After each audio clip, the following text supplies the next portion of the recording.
I exposed a cheater to his girlfriend and my best friend got mad at me for it. Secrets are no fun. Secrets hurt someone. After high school, I moved out of state for college. I always kept in touch with my best friend, Anna. We kept each other informed about guys we were seeing and all of that stuff. After college, about 6 months ago, I moved back to my home state, but an hour away from my hometown. About a month ago, I decided, since I was settled, finally, to start getting back into the dating game. So I joined Tinder. By the way, this comes from Tinder Gone Wrong, and if you want to submit your own stories, go to the r/OKStorytime subreddit. Instantly, I met this really awesome guy named John. It turns out that John was up in my part of the state for work, but that he actually lives in my hometown. I started to realize that he looked familiar and asked if we went to elementary school together or if he just attended my church as a kid. He said he just moved to the state a couple years ago, and I chalked it up as him having one of those faces. We started chatting and hit it off pretty quickly. I told him I wasn't big into social media, and he said he wasn't either, so we exchanged numbers and started texting to communicate. Even though he lived an hour away, he commutes to my town a lot for work, and since neither of us were looking for anything serious, we figured this was a pretty awesome setup. After a while, our conversations turned a bit spicy, with some schmexy pics being sent from his side and comments about hooking up when he came back. We set up a date to have lunch and meet when he got back. During this time, I had told Anna all about him, and when I finally told her we were going to meet up, she asked for a picture. I sent her one, not one of the schmexy ones, obviously, and was surprised to find out that she had dated him for a short time, a couple of weeks, a few years back. I asked if she was okay with me seeing him, and she said she didn't care, but that she was positive he had a girlfriend. Uh-oh. That's how you know him. She sent me his full name so I could find him on Facebook, and sure enough, he was in a relationship.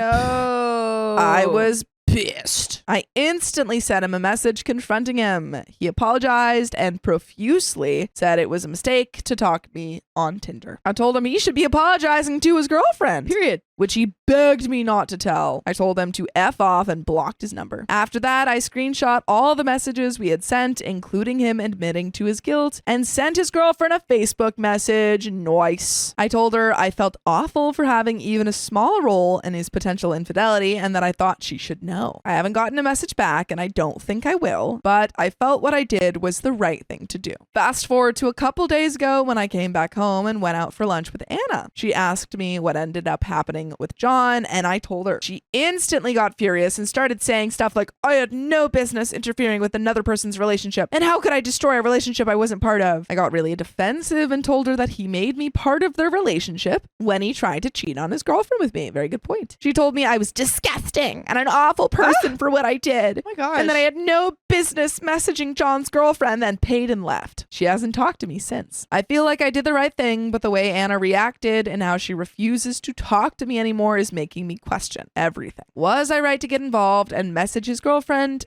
How can I get Anna to talk to me again? And relevant comments, Brutus Clyde says, is it possible that she knows the girlfriend and she's afraid that she's gonna get dragged into it? Maybe he was in the same relationship when he and Anna dated and she's afraid of being found out. Oh, wait. Anna dated him. We learned that Anna had dated him in the past. Oh. Remember she said Anna had dated with him and then he started seeing this out. She said, I think he's in a relationship right now. Oh, yeah. Okay. That's actually a good point because I was like, how does she know? Yeah. So she's probably still cheating with him. Yeah, probably. Or maybe she knew about his infidelity and didn't say anything. And she thinks the girlfriend is going to be pissed when she finds out. I don't know, but it's pretty clear there's some backstory here. And I bet it's the non-romantic relationship between Anna and the girlfriend. OP says, that's a good shout. I never thought she could have a relationship with a girlfriend. I remember her vaguely talking about John and seeing his pictures, which is why he looks so familiar, but I don't ever remember hearing more about him. I know she's adamantly against cheating, so it'd be really surprising if she was hooking up with him while he was with his girlfriend. DRH Des says, you did the right thing. Has Anna been involved with a guy in a relationship before? Could it be that she doesn't have the same set of moral values that you do? OP says, no, she hates cheaters, which is why I was surprised by her answers. But she just kept saying that it was none of my business if her boyfriend decides to cheat. DRH Des says, like you said, he made it your business. I still believe you did the right thing. No clue about how to get Anna to see your point of view, though. Her reaction is really odd. Maybe ask her if she had been in the girlfriend's shoes. Wouldn't she want to know her man is cheating on her? Opie says, I tried asking her that, and she just kept saying that it would be their business, and that it's not anyone else's business to meddle in their relationship. I'm just so baffled by it because I know she hates cheaters. Artful Wench says, so if Anna ever had a boyfriend you discovered was cheating on her, she wouldn't want you to tell her? Opie says, that's gotta be my question to her. Or even worse, if Anna knew my boyfriend was cheating on me, would she not tell me? And there is an update. I didn't think I would need to update, especially after hearing nothing from John's girlfriend after the first couple of days, but here I am. First off, thanks for the comments. I know I did the right thing and I was confused by Anna's reaction, but the support that poured in helped so much. Thank you. Now, Anna still wasn't talking to me when my trip home came to an end, so I just drove back to my city and went on about my life. She ended up calling me middle of last week and said she wanted to talk about what happened.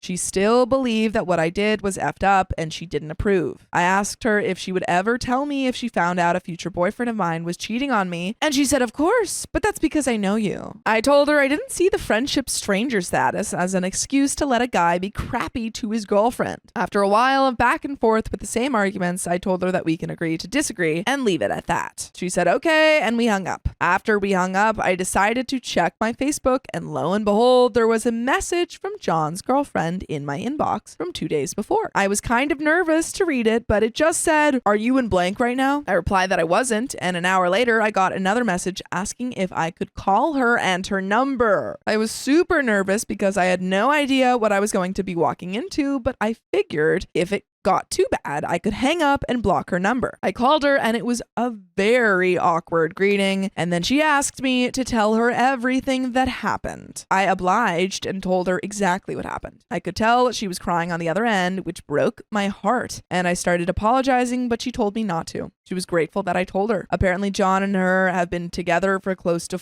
4 years, which means that Anna probably cheated with him. Unless she dated him, 4 years earlier than that. And he cheated on her a lot during the first year of being together until she found out. He promised he'd never do it again, and she took him back.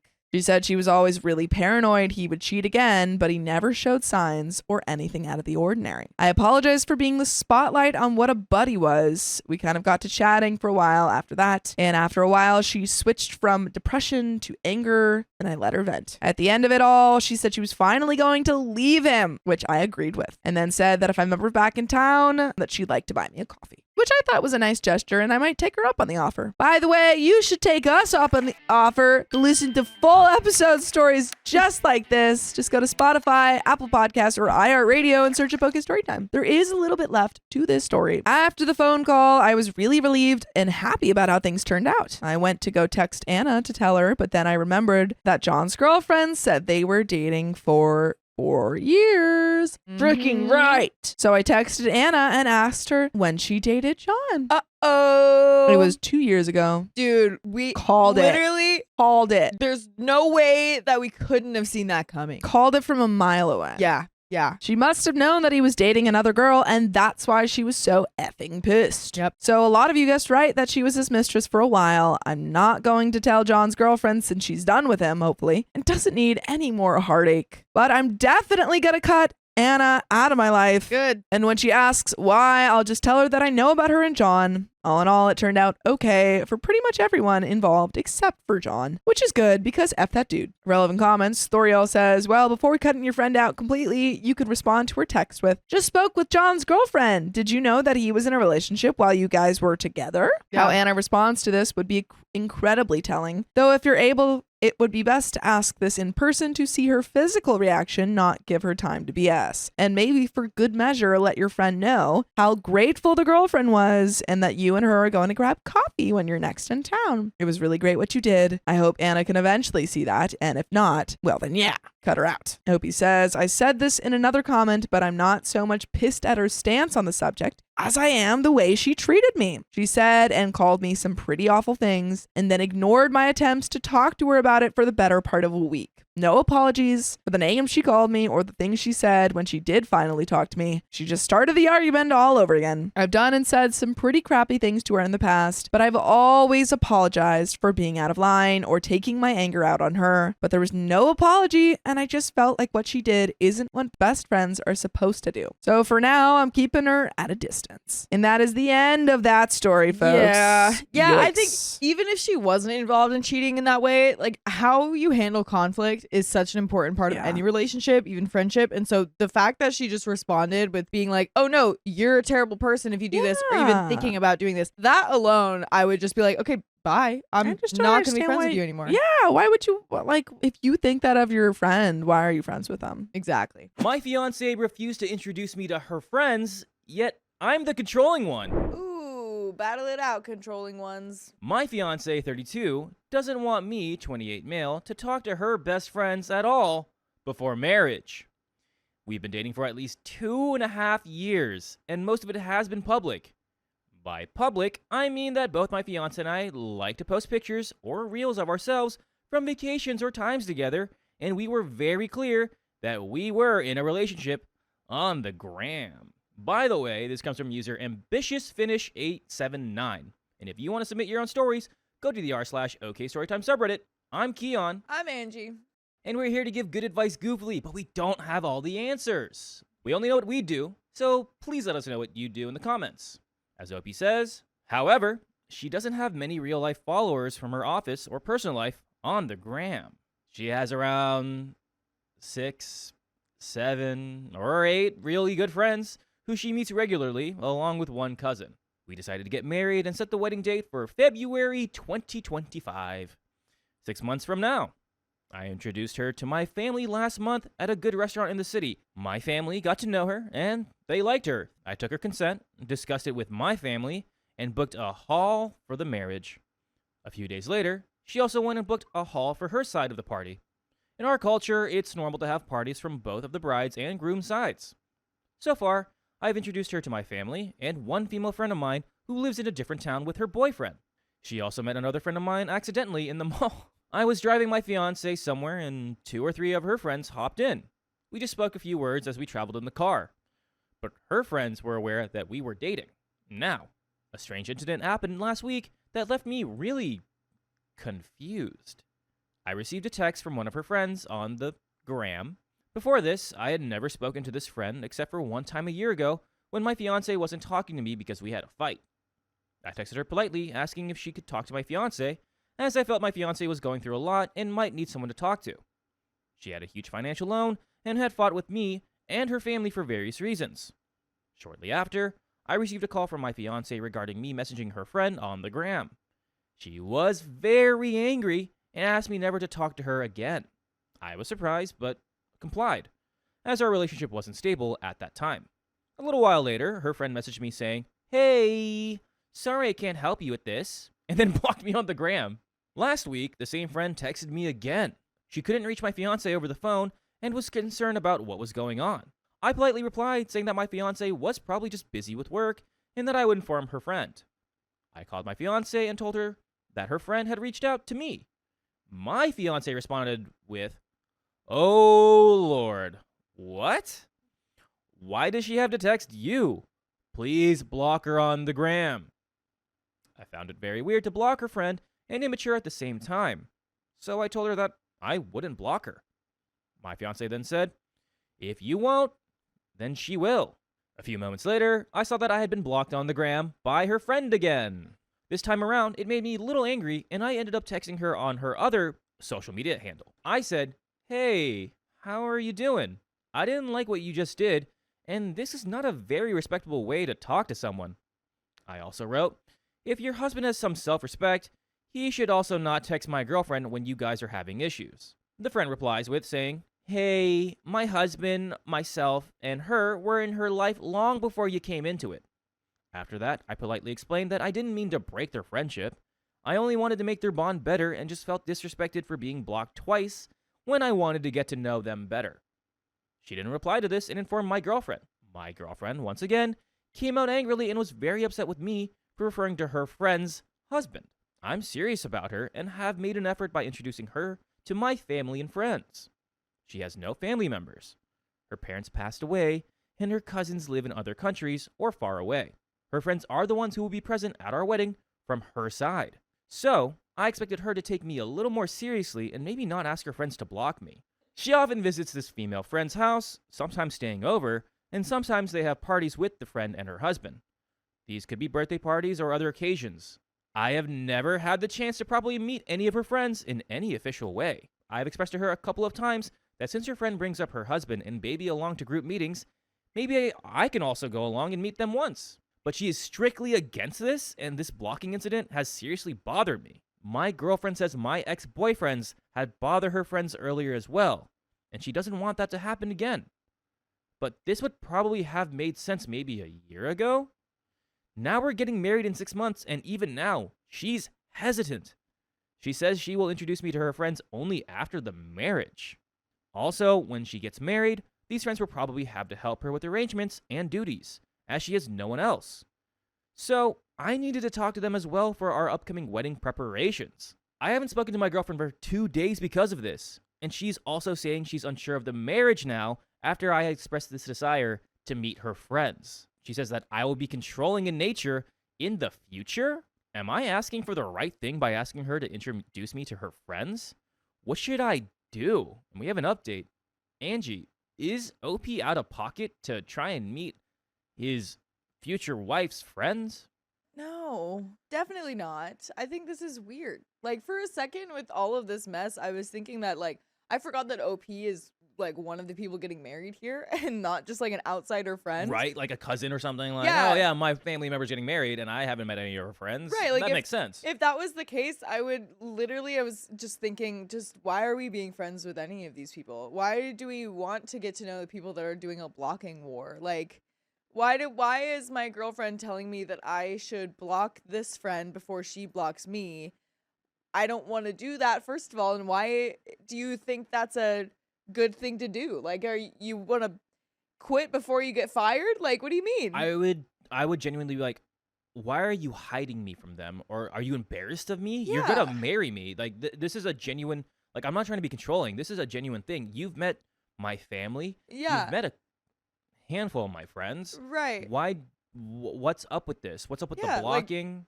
I really, like, it's not anything I'm trying to control or, like, force you to do. I just am genuinely curious about your life, and I want to meet the people that you're close to. I would hope that they're okay with me. Like, is there anything that I did early in the relationship where, like, you know, we got into a fight, they knew about it, and then they will never forgive me even though you did? Like, is it that kind of a thing? Right. Like, what?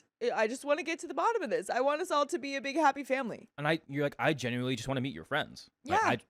These That's are all. the people that you call friends. I would assume you want me to meet your friends. Yeah, like, they would kind of become my friends when we get Yeah. together at all, not even just married, but like together. That's before I get into the story. That's my test is if my partner Yeah, could get along with my friends. If they Yeah. can't, if she can't, it's like, we got an well, issue. We have an update. It's been about a month since I posted my question regarding my fiance's weird behavior and her lying about her mother being passed away. Today, I decided to share a small update on the situation. After discovering that her mother was still alive, I was shocked for a few days. I'm shocked right now. Gradually, though, I started to feel better, although I was still eager to understand if I had done anything wrong, especially because I had seen both the good and bad sides of her. Now that some time has passed and I can think more clearly, though I do miss her at times, I reflect on what I know about her. She is someone who is naturally very compassionate and has shown great kindness towards animals, adopting or helping several street animals during the 3 years we were together. I've seen her experience happiness, sadness, and vulnerability. I've seen her good sides, but she also has been very harsh in her feelings towards my community, language, my parents, and even me. She clearly did things that were wrong, like discouraging interaction with her friends and lying about her mother being passed away, among other things. She also lied to me on another time in the past, which I consider the second biggest lie after the story about her mother's passing. This happened one night when she arrived in my city, a day earlier than planned from her village home. I found out because I had been calling her repeatedly. She said she wanted to surprise me, but we didn't end up meeting that day because she asked me not to come over, claiming she was tired and feeling unwell. Later that night, I called her multiple times, but she didn't pick up. The next morning, I went to her flat and discovered she wasn't there. A few hours later, she called me from a friend's phone and explained that she had gone to her friend's house because her friend's boyfriend had come to stay, and the watchman wouldn't allow another guy in the flat, so they pretended to be family relatives to cover it up. I forgave her for lying that time and chose to trust her again. About a week ago, I noticed her repeatedly posting WhatsApp updates about how she was treated badly by me, how she was subjected to loneliness, and how I broke up with her. During that time, I attended a party with some guys and girls, and I saw her posting stories that directly defamed me, even though we had already broken up and I had every right to socialize with whomever I wanted. Okay, so we've broken up before? Did we know that already? Why did the update should have been saying, we broke up, wedding's canceled, not she lied and her mother's alive. Yeah, was this like a off again, on again, off again thing? Or did we break up in the past and then get together? Because it sounded like that was a while ago, not like current, right? I don't know. That day, I messaged her after seeing her status updates, partly because I was angry about what she had posted, and partly because I wanted to know the real reason behind her lie about her mother's passing. Okay, so it was current. She responded with a lengthy message, but to summarize, she listed the following reasons. She said she lied about her mother being passed away because her mother never got her due respect in the past relationship. Her ex probably never let her stay at her mother's village house for more than 2 days. Her ex-boyfriend was roaming around in the city with other girls and probably even cheated on her while mother was in the hospital. She thought her mother would get proper respect if she lied about her mother being passed away, like her expired father, who is treated respectively after his passing, according to her. None of the reasons she gave seemed serious enough for me to believe. I pointed out that about 90% of her reasons were related to her ex-boyfriend, and asked her why she had to lie about her mother, especially since I had always been supportive regarding her family issues. I told her that her explanations didn't make any sense to me at all. She later told me I was wrong to say she had self-absorbed personality disorder. I told that to her once earlier because she never feels sorry and does gaslighting to hide her own errors, and I read online that this could be symptoms of NPD and asked her to get expert help on this. And by the way, here's some help. You can listen to full episodes with stories just like this with your favorite podcast apps such as Spotify, iHeartRadio, Apple Podcasts, and look up OK Storytime. There's a lot of help there. A lot of help. Goofy advice. So this is crazy. I know there's more left, but like, if anything, you made me more confused. We got a whole lot of new information in that update. Yeah, A whole lot. this I don't think we resolved the stem of why she wasn't letting you meet her friends. In fact, he found another stem We had of other problems. your mom's alive, and your reasoning for not telling me was you have NPD, supposedly, or I thought I looked it up, and it seems like you have NPD, but maybe she didn't get that checked. Right. But also, the list that we got from her honestly made 0 sense. 0 sense at all. There is no way that I'm going to accept the fact that your ex-boyfriend treated your mother without respect and only treated your late father with respect because he had passed away means that now with your other partner that I thought you trusted, like, And you're thought gonna you trusted marry? me. You were gonna marry? Yeah, you told me that your mom had just passed away so that I could maybe respect her. It's like, first of all, that's something that we need to heal from that past relationship because that's not normal and that's not something that you should like comply with in the future. So like the fact that she was just like, yeah, this is just what I got to do in relationships is like scary. This is, I think you are so okay, OP, to, maybe she needs to get checked on and seek professional help 100%. But Yeah. after that, I don't think this is not the relationship for you. So many red flags. I would not trust this person after they told me that their mother had passed away. That's Yeah. like such a crazy, terrible thing to lie about. Yeah. Let's go ahead and finish up this story. She said she had consulted a psychologist who diagnosed her with CPTSD, Oh, interesting. which can cause self-absorbed traits at times. Even so, I don't see how that justifies creating such a complex story about her mother to deceive both me and my parents, even going as far as to give a specific date for her mother's passing anniversary. She was also upset with my parents because they found the whole situation suspicious and started asking questions. Although I feel bad and believe she may be dealing with some behavioral disorders, I also suspect there is a deeper, more complex secret, whether it's hers or her family's, that has led to all these crazy stories. In my last conversation with her, I made it clear that, regardless of what she says, we are not in a position to restore the marriage. Oh, thank Good. God. Good. I don't want to hurt her by doubting her, nor do I want to hurt myself. Trust is something that cannot be rebuilt after everything that's happened. So I asked her just to tell me the truth. However, nothing substantial came from her that I could consider. And that Okay. is the end of that story. My friend ghosted me for years, then demanded I save her business for free. Ghost does not equal entrepreneur. Julie, 27 female, is a good friend from school. We used to be close, but have drifted apart and don't see each other as much as we used to. John, 32 male, is her boyfriend. We used to be close, but he has been cold towards me, 27 female, recently. They have both opened up a business, and I am a lawyer at a decent-sized firm. By the way, this comes from Lawyer for Crazies, and if you want to submit your own story, go to the r/OKStorytime subreddit. I'm Dakota. I'm Savannah. We're here to give good advice, goofily yap a little bit about this here story. We don't have all the answers. We only know what we know, so let us know what you know in the comments. And OP says, a few days ago, I get a text from my good friend Julie out of the blue wanting to meet up. I was thrilled because Julie has bailed the last couple of times I've organized things. We meet up, but the whole time, Julie keeps fishing for free legal advice about her business, which I politely refused. I refused for many reasons. She sought advice in an area of law I have minimal experience in. It goes against the conditions of my practicing license, and what she wanted me to do would take up most of my limited free time. Plus, in my jurisdiction, there are rules and lots of warnings against giving free legal advice to friends and family. It has the potential to ruin my career, a career which I have just begun. I also don't want to mix my professional and personal life. The area of law I practice in is emotionally draining and intensive.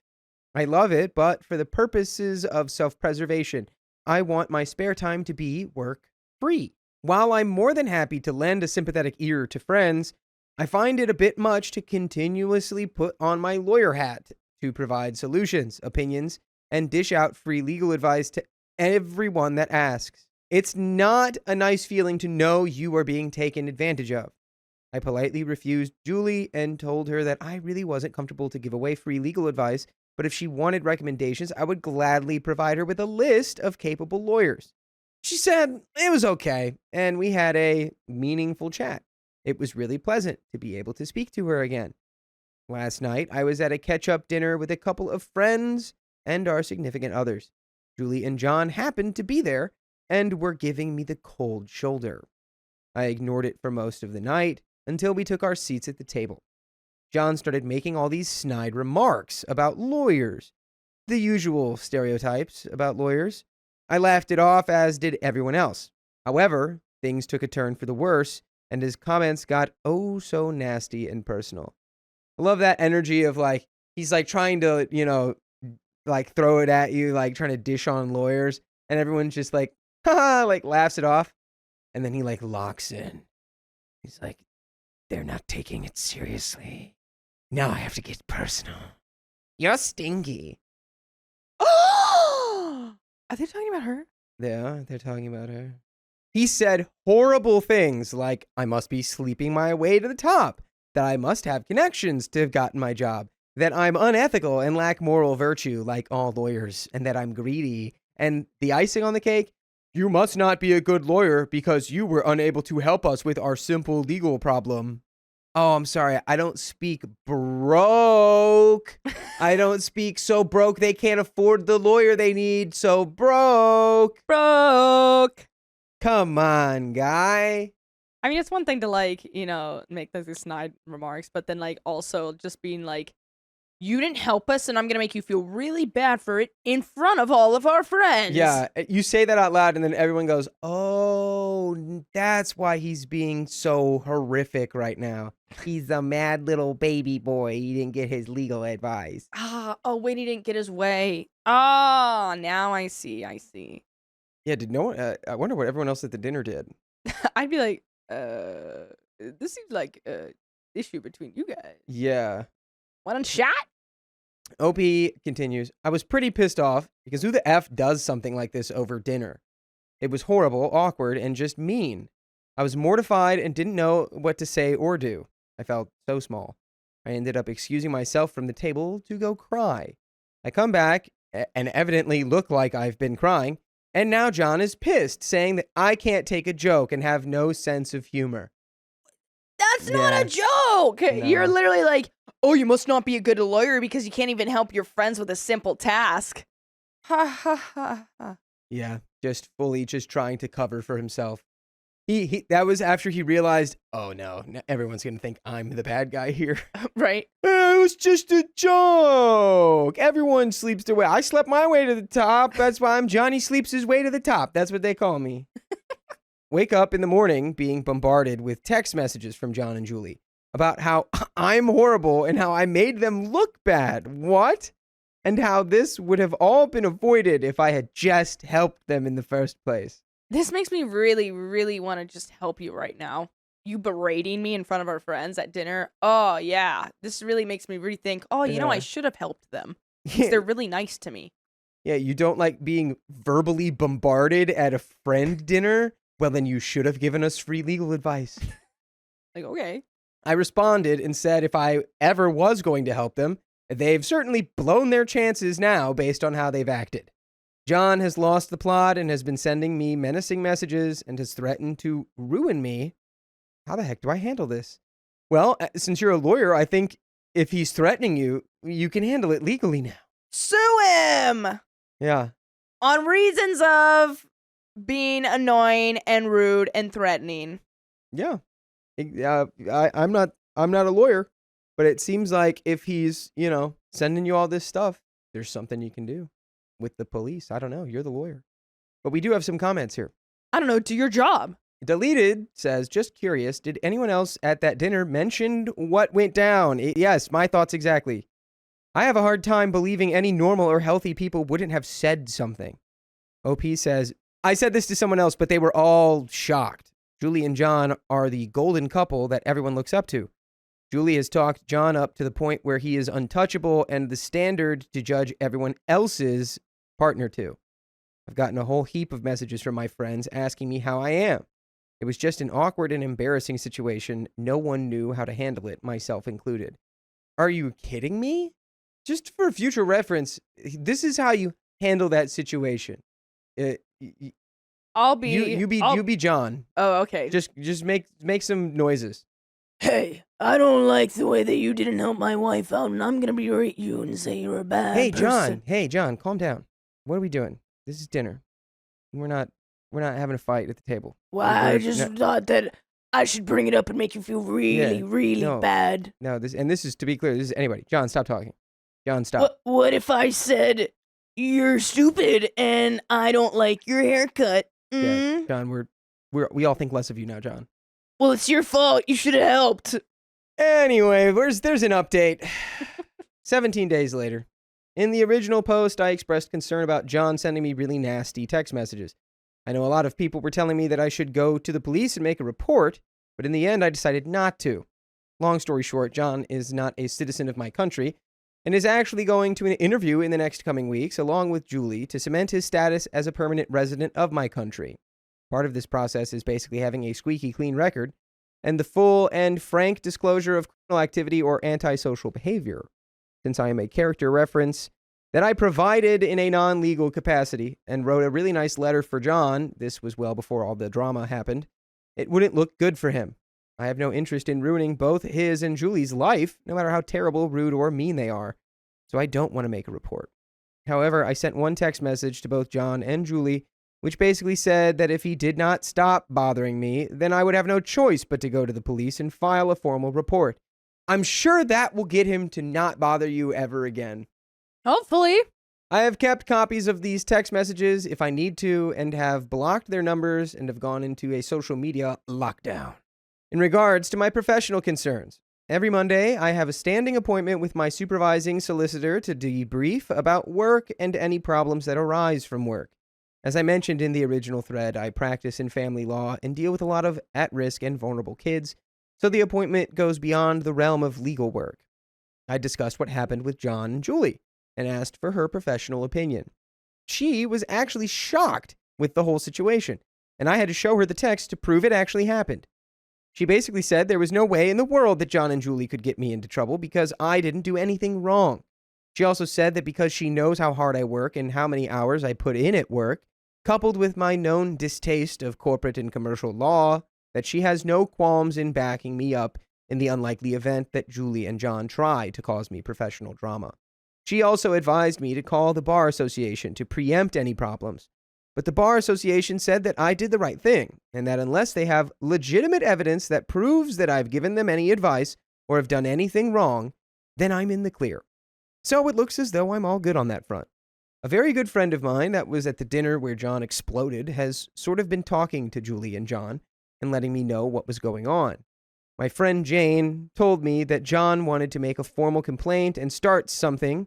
She wasn't too sure of the exact details, but she shot him down and said that this is in no way appropriate, acceptable, or ethical, and that she or our circle of friends would want anything to do with either John or Julie. After this, Jane has told me that she wants nothing to do with either of them, and listed off the number of times I've been there for both of them and how stupid they are being. Jane also told me that the reason why no one intervened at the dinner party was because no one knew what to say. Say, John, shut up, John. Yeah, I feel like someone could have been like, "Hey, why are we talking about this?" Said, John, why are you ruining the vibe of our dinner? Yeah, I'd be like, And then he'll go, well, I'm not ruining, and I'm just messing around. Well, John, we'd like you to mess around in a different way. It's time to stop messing around like this. You're getting messy with your mess around. Anyway, John has always presented himself as being the nice guy and the perfect boyfriend.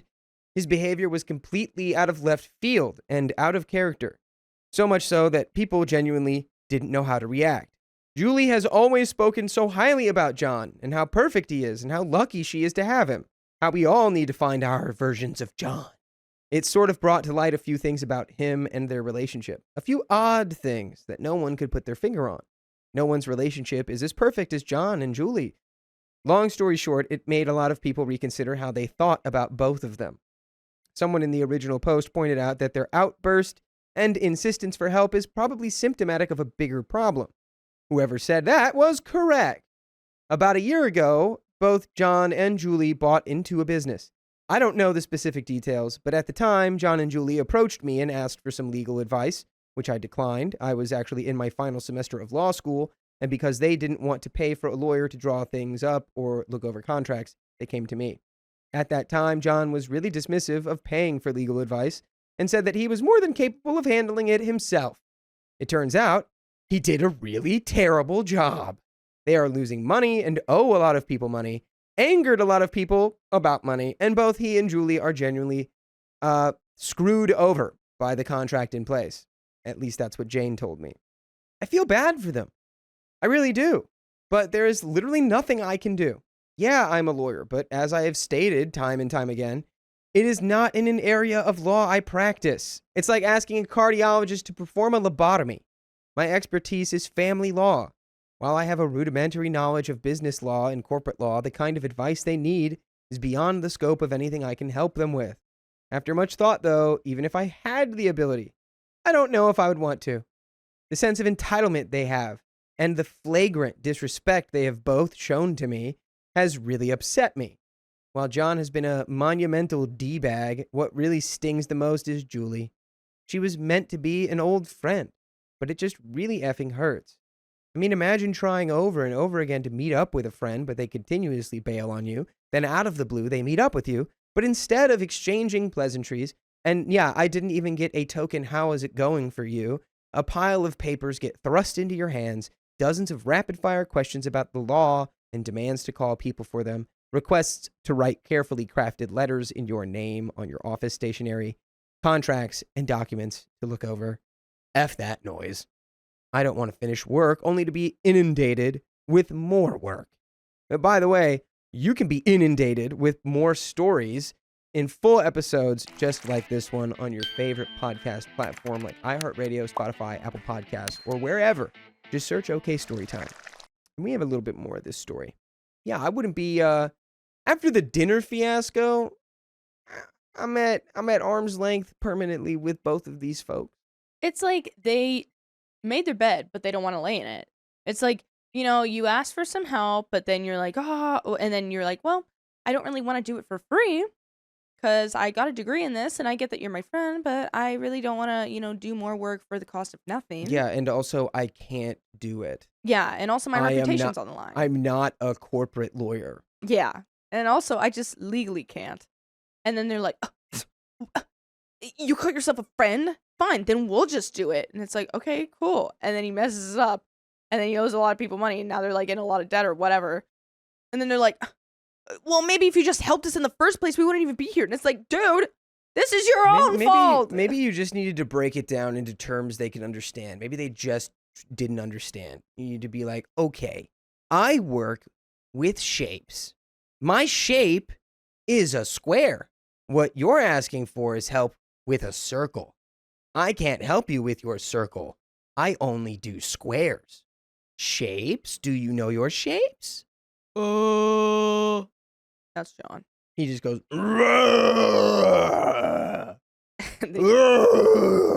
turns into Godzilla and just lights the whole place on fire. Anyway, there's a little bit more story here. I know that I have been used, but what's worse is the disrespect. The whole lawyer jokes that were basically disguised attacks on me. The thought process that, oh, well, she'll do a whole heap of work for us just because. How someone can even get into that mindset astonishes me. Julie hasn't bothered to speak to me, and I have no intention to speak to her. Jane has said that Julie doesn't really show any remorse, and while she understands my reluctance to not get involved, thinks that I should be doing more. F her and F doing more. I've done so much for her and John. I've written statements to help his visa application. I've recommended customers to their store. I've helped them move from home to home. I have given them a list of lawyers to contact in regards to their situation. I've been there when Julie's grandfather passed away. More just meant doing what they want for them. It has been a hard, harsh lesson, but the friend I thought I had never really was a friend. And that is the end of that story. I mean, yeah. They both seem like they're just entitled and they feel like they have this like ego and righteousness about them of like, we deserve this. Like, you've helped us with everything else and you can't help us with this. What kind of friend are you? And it's like, dude, what? That's not how friendship works. It's not like, oh, you scratch my back, I scratch yours. It's like, oh, I'm going to help you because I care about you and want to see you do well, blah, blah, blah. But I'm not going to do it at the expense of myself. Just crazy. It's like, it feels like your whole friend circle is just a giant circle of pushovers and then these two. Yeah. And then it's like your friend being like, well, you could be doing more. It's like, after the dinner? Yeah. You think I'm going to do anything for those people after that? After they berated me in front of everyone? Yeah. After they publicly humiliated in front of, they publicly humiliated me in front of all of my friends. I'm not helping them with anything. Yeah. Like, I don't understand how that, like, I would think you want to suck up to them. And be like, oh, like, I know you're doing a great job. Could you just help it with this one thing or blah, blah, blah, all this stuff. Instead, they're like, maybe if we just like put her down so much and make her feel like crap, maybe, just maybe she'll help us. And it's like, dude, you are completely opposite. Now, what is this? Backwards day? Yeah, what is this? Upside down, topsy-turvy land? That's not how anything works. Little stupid idiot, John. My best friend started ghosting me after I got engaged. Now I think our 12-year relationship is over. So as the title says, my female 32 best friend, female 31, let's call her Opal, ended our relationship. Ghosting. Whoa! Oh my gosh.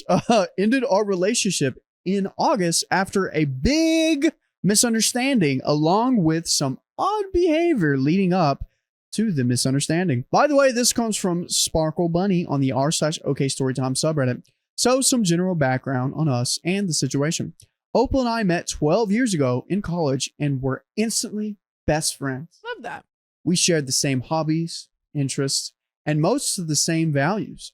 Both super nerdy too, and into fantasy/gaming relevant things. Nice. About 6 years ago, I moved out of state for a bit, and Opal met a group of people at work who played D&D, and she joined their group and shared their adventure stories with me all the time. When I moved back to my home state in 2022, Opal kept saying I needed to meet the DM, Dungeon Masters for those who may not know, of the Dungeons & Dragon group, as well as join the group. Let's call DM Male 31 Mark. Mark. I finally agreed and asked to join the group. When I did, Mark and I clicked instantly and became fast friends and lovers. Ooh. Not just fast friends, Aw. but I'm calling lovers. Ooh. Then in early 23, he asked me out and we began dating. Oh, best friends and lovers.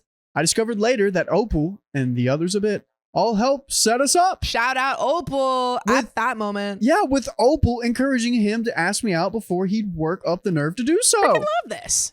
Wow. I freaking love this. Wing woman. Wing woman of the year. When I told her he asked me out and she said she was ecstatic for me, even saying she better be my maid of honor because she set this all up and that I had to name a child after her. Ha ha ha. All seemed great. It seems everything's working out. We love it.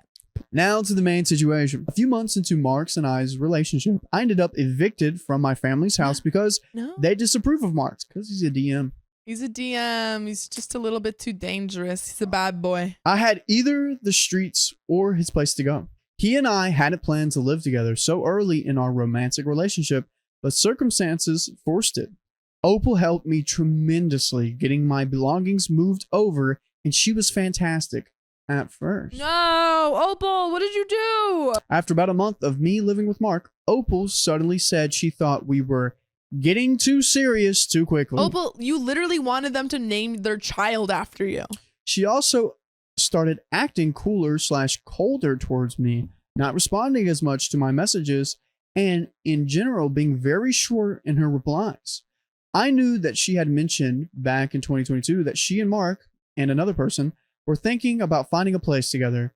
So I would mention how excited I was about living with her too. But she downplayed it big time and made it clear that she wasn't saving up after all. Then she started coming more erratically to Dungeons and Dragons sessions or canceling coming to hangouts with us and instead went to conventions or some other events on her off days. I'll admit, when she started suddenly prioritizing so much over me, it hurt and I got annoyed, but tried to brush it off. Okay, she's super busy and has a successful life. Knowing this, I would take her to lunch/dinner and threw a birthday party when her family couldn't, invited her out, etc. Then, around October to November last year, her family was threatened with an eviction due to some issues with their apartment. The day they needed to fix the apartment, cleaning up big time, the group had a D&D session. Looking back, I wish I'd cancel it, but we asked her if she and her family were okay. She said some friends/coworkers and other family were going to help them out, but never asked our group for help. But I really thought by saying she had others, Opal was saying it was okay. As it turned out, the people who promised them to help never showed up. We, or at least I, didn't hear about that until after the fact. I think if I probably would have been like, hey, do you need help? Mhm. I probably would have offered it. It doesn't sound like they offered it necessarily. Yeah. But I mean, it's not their fault, but I think I probably would have offered if my friend said, hey, I'm moving or something. Yeah. Be like, okay, let me help you out. Yeah. Mm. Like, do you need any extra help? Let me know. Oh, yeah. I felt awful, but I offered to help the following week. They got an extension if possible. Offer was refused with help was needed last week. Come on. Despite her not saying she needed help until it was too late, I still made efforts after that to check in on her, invite her to Christmas get-togethers, and all that. And she started to seem almost normal again. They weren't evicted, luckily. We had a good party after New Year's and all seemed okay-ish. She was still acting cold like she had after Mark and I moved in, until late February/early March. Mark asked me what style rings I liked. I was super excited. He wanted to torment me with anticipation, lol. So, of course, I messaged her about the ring he was hunting. And she suddenly left our mutual friends group chat and told me we needed to talk. I wonder if she's like jealous of Mark. Like she wanted to be with Mark and thought it wouldn't last as long. Oh, yeah, dude. Oh, yeah. Yeah. Because she was like, oh, Mark, I'll be a good friend. I'll be a Yeah. good friend of the D&D. Let's get them together, guys. This will be so fun. And I think she was probably the most excited about it Mm-hmm. because she was masking. Mm-hmm. She's like, that's great. I'm so glad that you like her. I love this for you guys. But the whole time she was like, they're not going to last. So we met up mid-March 2024, and she told me how upset she was about me not showing up and how I relied on her and Mark too much for emotional support, and that I let the others in the group chat be mean to her. I tried to listen and remain calm, but it came off so aggressive that I got defensive, not proud here, and while I didn't insult her, I asked her sarcastically, how else Have I been a horrible friend then? Please tell me. After about an hour of us arguing, neither of us handled it well, and I'll admit she stormed out without another word. Yeah, it seems like just a lot of miscommunication going on here, and just not healthily, dealing with airing out their problems. Everyone's beating around the bush. Yeah. Just tell it how it is. Yeah. Hey, come on, I need your help. Yeah, on Opal's end, she should have said, hey, I need some help here. And on their end, I probably would have offered. Exactly. After cooling down and really looking at the situation and seeing the recent-ish interview of Blink 182, where they mentioned putting their egos aside, I decided to do just that and put my own ego aside and apologize to her for my side of things. Cried my eyes out while typing her the message about being sorry I wasn't there to help and for arguing instead of just hearing her out, etc. It was just hard. But I apologized without blaming her at all, and then asked if we could meet up again so I could say sorry in person and be willing to really hear her out this time. Okay, that's a good response. I think that's really nice. Finally, after a bit, I tried to reach out again and apologize. Ask her how I could make it up. She said we were over. No. That in August, and about a week after Mark proposed to me, which of course I'm ecstatic about. It's almost 2 months after she ended us, and I am all over the place. I'm almost numb, but sad and hurt and confused. I was there for her throughout the 12 years, even when I was long distance, staying up late listening to her, taking her on trips, and she had become basically a member of my family. Her mom loved me, and I got along with her aunts. I've lost a sister, and it hurts so bad. But you can never lose us if you join us live every weekday at 3 p.m. PST. Just do what? Tap our profile. Sorry it's so long, and thank you for listening to my rant. My biggest questions are, am I crazy that I seemed like she was actually upset about Mark and I becoming serious, but couldn't admit it? I asked because of the timing in her cutting me off when she knew that he was proposing. That's what I think. And also the fact that she blames me not showing up, despite the fact no one else showed up. She remained close to all of them, but only cut me off. Well, all of the things that we know she was upset that you didn't come help her out. Yep. She was upset that you and Mark were moving in together, and then you were getting about to get proposed. Yep. And then whenever they didn't help out, they were like, it was your fault. Yeah. You and Mark's fault. My other question, should I just let this all go or block her? Reach out to ask for closure? I thought about writing her a letter or something, but it would just be pointless and hurting myself more. Am I the jerk here, or are we both jerks? I think you were both jerks, but now you apologized. Yeah. So you're in the clear. I think you can only there's nothing more you can do right now. No. I don't think you should block her. No, don't block her. That's a little too far. But I do think just, maybe she'll come around, maybe she won't. You've done your part. Yeah. Yeah. Agreed. Mm-hmm. That's the end of that story. We got another one for you guys. My friend wants to give me $200,000. I don't know where it came from. And we don't ask questions. John and I have been best friends and neighbors for 12 years. Often when growing up, I would spot John for things when we went out with our friends, going out to eat, movie tickets, etc. He didn't make as much money at his job as I did, and he spent a lot of his money alleviating the burden on his family, who have always struggled financially. He'd put most of every paycheck to groceries, a utility bill, or some maintenance in his family's home. By the way, this comes from friend Rich Throw, and if you want to submit your own stories, go to the r/OKStorytime subreddit. So, I always tried my best to communicate that it was never a burden for me. I always offered before he could ask, and I wanted him to come with us to events and hang out with us. If it cost me a few extra bucks, it's no problem at all. I think this was certainly preferable to him missing out on everything, but I think sometimes he felt like a burden to me. At some point during our senior year in high school, he came into, started making or otherwise gained access into insane amounts of money. He didn't hang out at all for 2 weeks because of family stuff, and on the day he came back, he picked me and our friends up from school in a rented Mustang. He insisted on all of us just enjoying ourselves and dismissed any questions about how he had gotten any of the money that he spent that day. He drove us in the Mustang to skydiving and then steak dinner on a cruise boat in the bay. It was insane. That day must have cost $2,000. On occasion, from then on, he'd invite us to do something extravagant, but most of the time it was the same, except he paid for his own crap. But he didn't go to university after graduating. He originally planned to. He told me that he didn't need to, implying that the money that he had was enough to live the rest of his life on. Where the F did it come from, John? His family is pretty open about the fact that they are better off. Interesting. They bought a new TV recently and replaced many of their appliances with shiny new ones.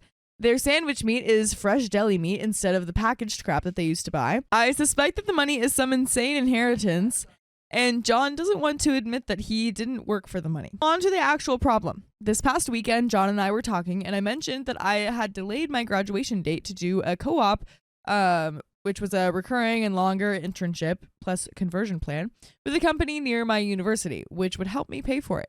I was bothered that it would postpone my graduation date though.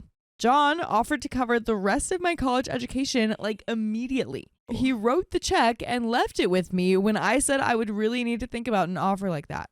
The check is $200,000, which could cover all of my university expenses for the next 3 years. Listen, How much money did this guy get? I know with like he's saying that he doesn't need to work for the rest of his life, but if he's 18, he can't be spending this money like this. Well, I'm also interested because I'm like, if it was an inheritance, a lot of times it comes in installments, but maybe it was like a thing of like when he turned 18, he got access to the inheritance. Yeah. Dakota loves Stella Payne Princess, substance lord, or like, and a couple people are saying stealing. I was thinking that too. I don't think that would be possible. I mean, it could, obviously it's possible, Sure. but I feel like that is an insane amount.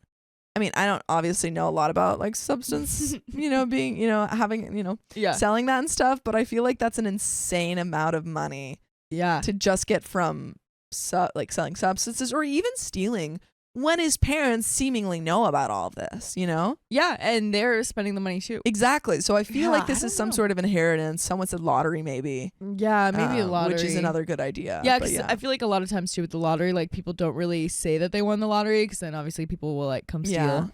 So maybe that did happen. On to possible consequences. John's reaction to my accepting or declining his offer will be important to him. It's possible that he doesn't have that much money and immediately regretted the offer after making it. He may resent me if I attempt to deposit his check. This may also be John's way of validating himself. He felt dependent on me for a long time, and after this, he'll feel that he has repaid me, and much, much more. Some comments say, it sounds like he won the lottery. No, really, one of the smartest things to do when you win the lottery is to tell no one. Exactly. It sounds like they came into money and are quickly enjoying it. You've shown this guy kindness before and he wants to reciprocate it. I would personally negotiate a smaller, more realistic amount while humbly letting him know how grateful you are.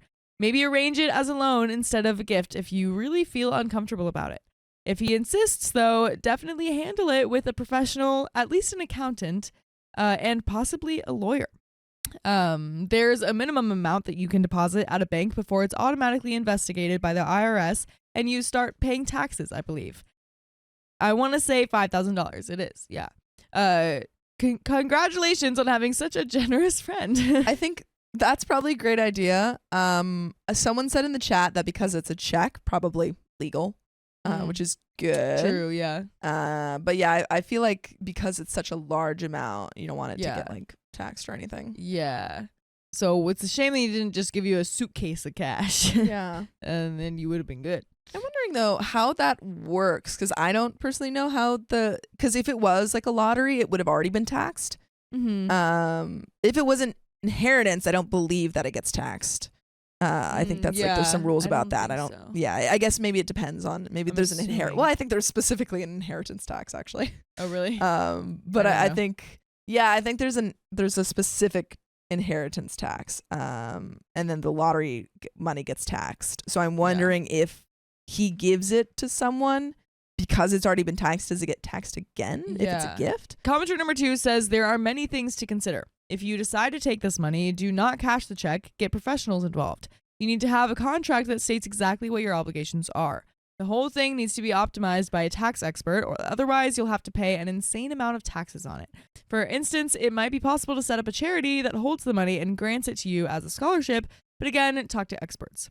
If you just cash the check and make a mistake with the taxes on it, this could literally set you up for a lifetime of problems. Remember that in most countries, absolutely nothing other than a deal with the tax agency can remove a tax debt. Not even bankruptcy gets you off the hook. If you take it, you will forever owe him a huge debt. Nothing ever truly comes with no strings attached. If this money is somehow from criminal activities, you could end up in a lot of trouble. It's very possible that he can't give you this money, and his parents may object. If the money is not his to manage, criminal charges may be filed against you if things go wrong somehow. Commenter number 3 says, put the brakes on. He and his family seem to be blowing through this money really fast, and honestly, as generous as it is, him carelessly giving you a $200,000 check without thinking twice isn't smart. They grew up struggling, so their spending habits are acclimated to not having liquid cash on hand. Now they suddenly have a ton of it, and they're going to rush to spend everything that they always wanted to. In a year, it'll be completely gone. So who knows? A year from now, maybe he'll resent giving you that check. They need to speak with a financial advisor. And it's also, why is your schooling going to cost $200,000? That is extremely steep. That person is not from America. Yeah. I'm sorry, what? Why? Yeah. Dude. But I do wonder though, because OP did say like, it sounded like OP was already kind of in college a little bit. Like he was postponing his graduation date. I thought that meant I think high school. college. I don't know why do you have to, never mind. I guess, yeah, he was, I just was confused why he was like postponing his high school graduation date because of an internship. That just didn't seem right. That's good. But you can't postpone your... Yeah, because you can't really do that. But postponing your college graduation, you can. I don't know. That's a good question. So like maybe he's, I don't know, he's getting a talking about- master's or something after, I don't know. Or is a bunch of debt. Yeah, maybe. Yeah, but either way, that comment is not American. Yeah. So for the taxes, he had already discussed the possibility of giving me this money with his lawyer long before he wrote me the check. He budgets for $50K a year when he could be spending $320K. Yes, those numbers are actual effing numbers. He has over $20 million. What kind of money is this? I've been curious about it since he got the money, but after showing me his budget and balance, considering I would be connected to the money if I accepted his offer, I had to effing know. I asked him and got this story. In middle school, he used to go grocery shopping with his mom every Sunday. The lottery ticket booth was right next to the checkout line, and he always asked his mom why she didn't buy one, given how much they struggled with money. She dismissed it, of course, but the idea still seemed appealing to him. When he got his job in high school, he would put a fourth of the cost of a lottery ticket down every paycheck and buy one monthly as a kind of escapism. Then in December, he won. I literally couldn't believe it. Like, someone has to win, I guess, right? I mean, cheese and rice. What are the odds? According to him, his money is only a portion. He gave the rest to his family. No one outside of his immediate family has been told, and he intends for it to stay that way with the exception of me. He consulted his family before telling me. What does he expect after giving me the money? He says that he wants to give me the money because he's got my back. I covered him at events, drove him to the grocery store and doctor's office, helped him and his family repair their house, etc. since we were in elementary school. Now that he has the chance to cover my back, he wants to take it. Without this, I will graduate deeply in debt. He feels like time is more valuable than money, and afterward, we wouldn't even be balanced, let alone should I feel indebted to him. By the way, you should never feel indebted to us because you can listen to more full episodes of stories just like this one. More than 2,000 episodes of more content just like this one. Just go to iHeartRadio, Apple Podcasts, Spotify, whatever your favorite podcast app is. Just search OK Storytime. But there is a little bit more to the story, but yeah, we got our lottery answer. Yeah, that was pretty obvious. Yeah. It makes sense. Wow. So he's the only one that only besides got a inheritance. portion. Yeah, OP might be putting John on blast right now. I don't think that's super smart, but I do appreciate that you've given us this good story. Yep. Hopefully, Hopefully this is a different name. yeah. No, it seems like honestly, I would accept it. I'd definitely like go through the lawyer route, make sure that you've got everything covered. But Yeah. this, he's paying you back for being a great friend. Yeah, because $200,000 in debt is so insane. Yeah. That just sparks a whole nother question in my brain about Mhm. college and all that stuff. But Yeah. that's another conversation. But John seems like a great person. Yes, good on Very, you, very John. generous. But there's a little bit more to the story. Let's wrap this up. So, resolution. I told John that I would take the money if he considered us even. Neither he nor I should feel indebted to one another. We have each other's backs because we're friends, and that's all there is to it. I made sure that he understood how much I appreciated it, how much it meant to me. He agreed. We've scheduled another meeting with his lawyer to finalize the deal. John is awesome. Final comment says, dang, dude, it's almost like you hit a jackpot of your own. It's awesome that you have such a good friend and awesome that you aren't trying to take advantage of him. Both of you are awesome friends. So true. And now you have cool rich friend for the rest of your life. Yeah. That's fun. That's great. My friend's husband tried to ditch her after surgery, so I had to step in. And ditch him back. I apologize if the title is a little misleading. It's not as bad as it makes it seem, but still pretty terrible. My friend has an unreliable partner who is now her husband. Tough. They've had problems regarding his insensitivity and unreliability. By the way, this comes from Dazzling Brush 9005. And if you want to submit your own stories, go to the r/OK Storytime subreddit. I'm Sophia. I'm Carly. And we're here to give good advice goofly, but we don't have all the answers. We only know what we'd do. So let us know what you would do in the comments. And OP says, basically, her husband doesn't want to do anything that inconveniences his comfort and fun. So if it means thinking about other people, namely her, and having to do something instead of, say, playing with his band or watching TV, he doesn't want to do it. Well, my friend is having surgery on Friday, a pretty serious surgery that will incapacitate her for about 8 weeks. I told her I would be there on the day of and hang out until she was out of surgery. It's going to be a long day, but I promised her I'd be there. Her husband is going to be taking her in and all that. Her and I had a discussion over the weekend about his ability to step up to the plate and take care of her while she is recovering.